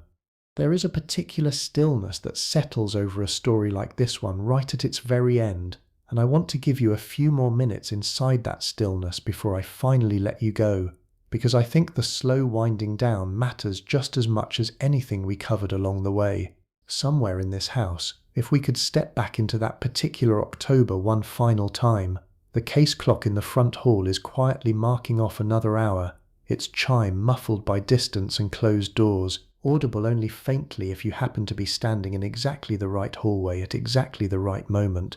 The fires, all 11 of them across the house's various rooms, sit at their own particular stage of burning, some freshly built and glowing bright in rooms about to be used, some settled into embers in rooms already finished with their evening's purpose, 1 or 2 cold and dark in rooms nobody occupied at all tonight, waiting patiently for whatever tomorrow happens to ask of them. The carriages that once waited outside on that first night we visited are long gone now, their coachmen home in their own beds, their horses resting in stables a few streets away, and the street itself has returned to whatever ordinary nighttime rhythm a wealthy avenue keeps in the small hours, gas lamps burning steady at their even intervals, the occasional late cart still making its rounds, rain or clear sky overhead depending on which of our 2 nights you happen to be picturing right now. Somewhere above all of it, the same October stars that watched over the tenement blocks a few miles south watched over this particular roofline too, indifferent to fortune, indifferent to fireplaces and diamonds and locked connecting doors, simply present, the way stars have always been present over every single house, grand or humble, that has ever stood beneath them at the end of a long day. I think, if I am honest with you, that this is what draws me back to stories like this one again and again, not the diamonds or the chandeliers, though those have their own particular beauty, but this exact quality of stillness, the moment when an entire elaborate, effortful day finally, fully lets go, when the performance stops and the labour pauses, and everyone, mistress and maid and master and butler alike, simply rests for a few hours inside the same dark, quiet house, before the whole careful, invisible machinery gently starts itself up again with the very first grey suggestion of morning. And I keep thinking too about how strange and how oddly comforting it is that a house this specific, this particular in its details, its 11 fireplaces and its wine-coloured bed curtains and its small dark bottle of laudanum, was never really unique at all, was in fact one of dozens standing along this exact stretch of avenue, each one running its own version of precisely this same nightly ritual, each one holding its own Adelaide and its own Charles and its own Bridget and its own Sarah, each one warming its own coal and pressing its own linens and locking its own connecting doors, an entire street, an entire neighbourhood, an entire class of houses all breathing in and out together through the very same October night, mostly unaware of each other's parallel rituals, despite living them out only a few doors apart. There is something almost musical in that repetition, if you let yourself think about it long enough. Dozens of households moving through the same choreography at slightly different tempos, some hosting their own version of the 42-guest evening tonight, others enjoying their own version of the quiet family dinner, the whole avenue a kind of layered chorus of nearly identical private rituals, each one experienced by its own particular family as singular and specific, each one, from any wider view, simply one more repetition of a pattern being played out, with only minor variations, in grand house after grand house after grand house, all the way down this particular stretch of the city, on this particular kind of night, in this particular vanished decade. And somewhere beneath all of that repetition, holding it all together the way a foundation holds up everything built on top of it, an even larger chorus of ordinary people, coal miners and railroad workers, and tenement families and household staff by the thousands, kept the whole enormous structure standing, mostly unthanked, mostly unrecorded, their own nights considerably harder and considerably less silk-lined than any of the ones we have spent so much time describing, but no less real, no less human, no less worthy, in the end, of being remembered alongside the diamonds and the chandeliers, when we finally, gently, let this particular October night close.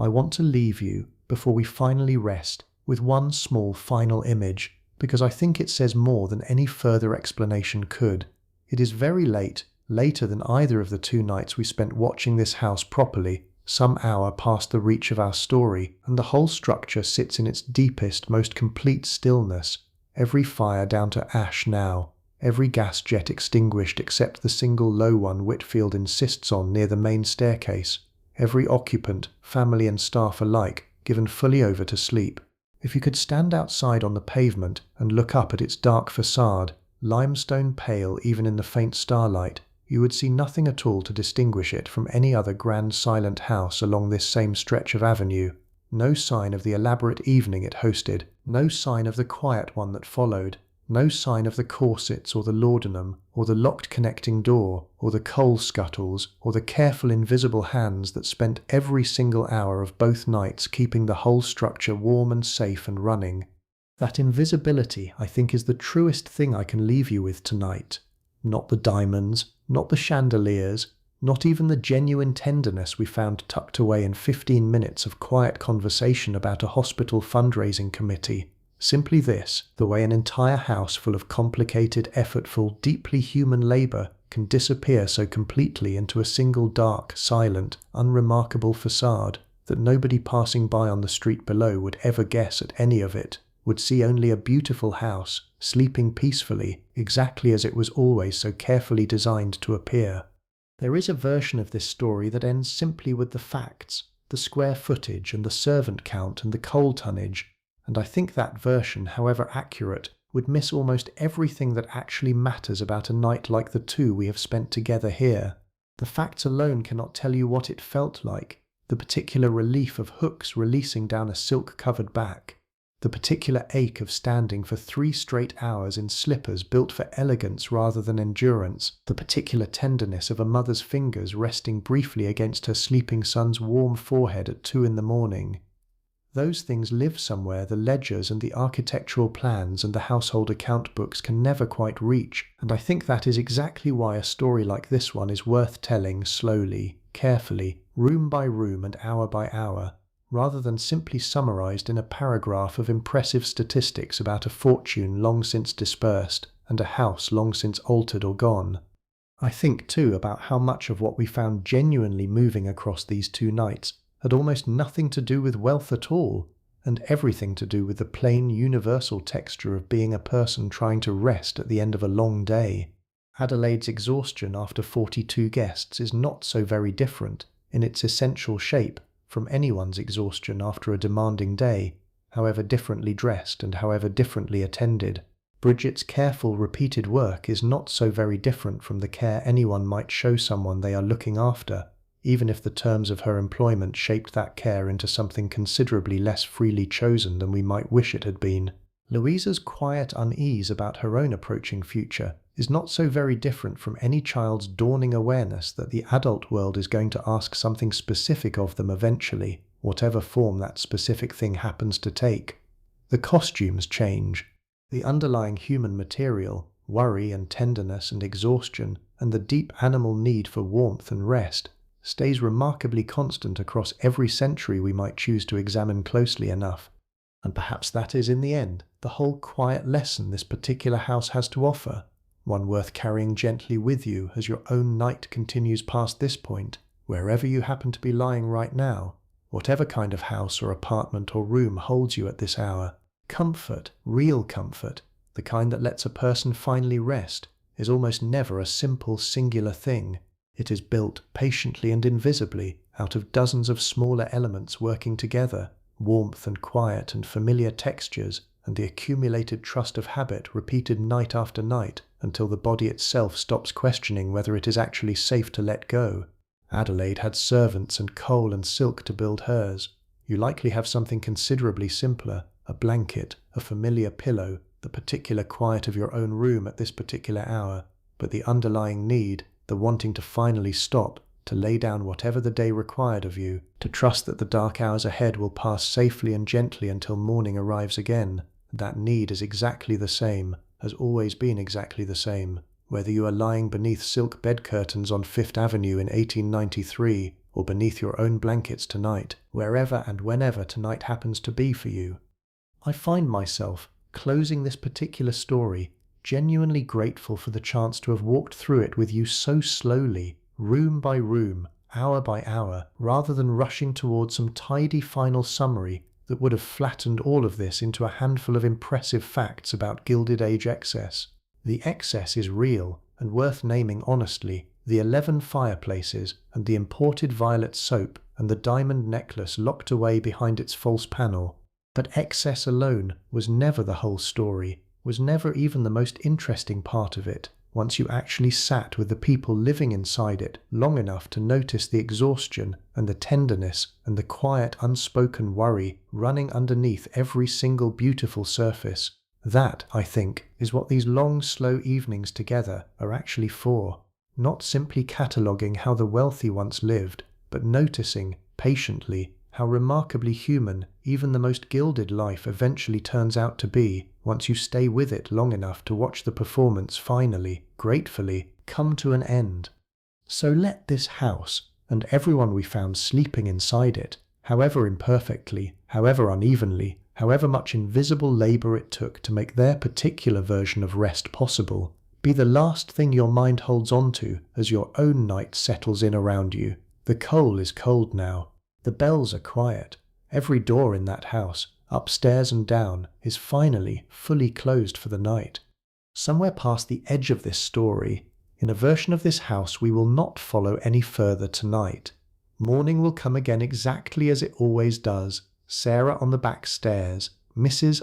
Okafar's bread rising in the dark kitchen below, Bridget with her small cup of chocolate climbing the stairs toward a room that has by then gone fully cold and fully quiet, waiting only for the light to return and the whole patient machinery to begin once more. But that is a different morning than the one we need to worry about tonight, a morning belonging to its own separate telling, one we can return to another time if you would like to spend another evening in this same house together. Tonight is only for resting. Tonight, the only thing that matters is the quiet and the warmth and the slow, patient work of finally letting go, the same quiet and the same warmth and the same slow letting go that every single person in that house, upstairs and down, mistress and maid alike, was reaching for across both of the nights we spent with them, and the same quiet and warmth and letting go that I hope, more than anything else, you are reaching for right now too.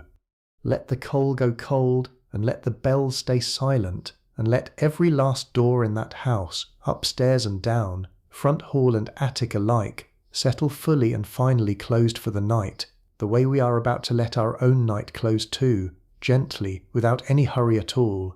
Sleep well, friend, truly, and thank you for staying with me this long, this deep into the night. Wherever you are tonight, whatever room happens to hold you, whatever the air outside your own window actually is, I hope it is warm enough, and I hope it is quiet, and I hope, unlike Adelaide, absolutely nothing else is asked of you before morning finally, gently, comes.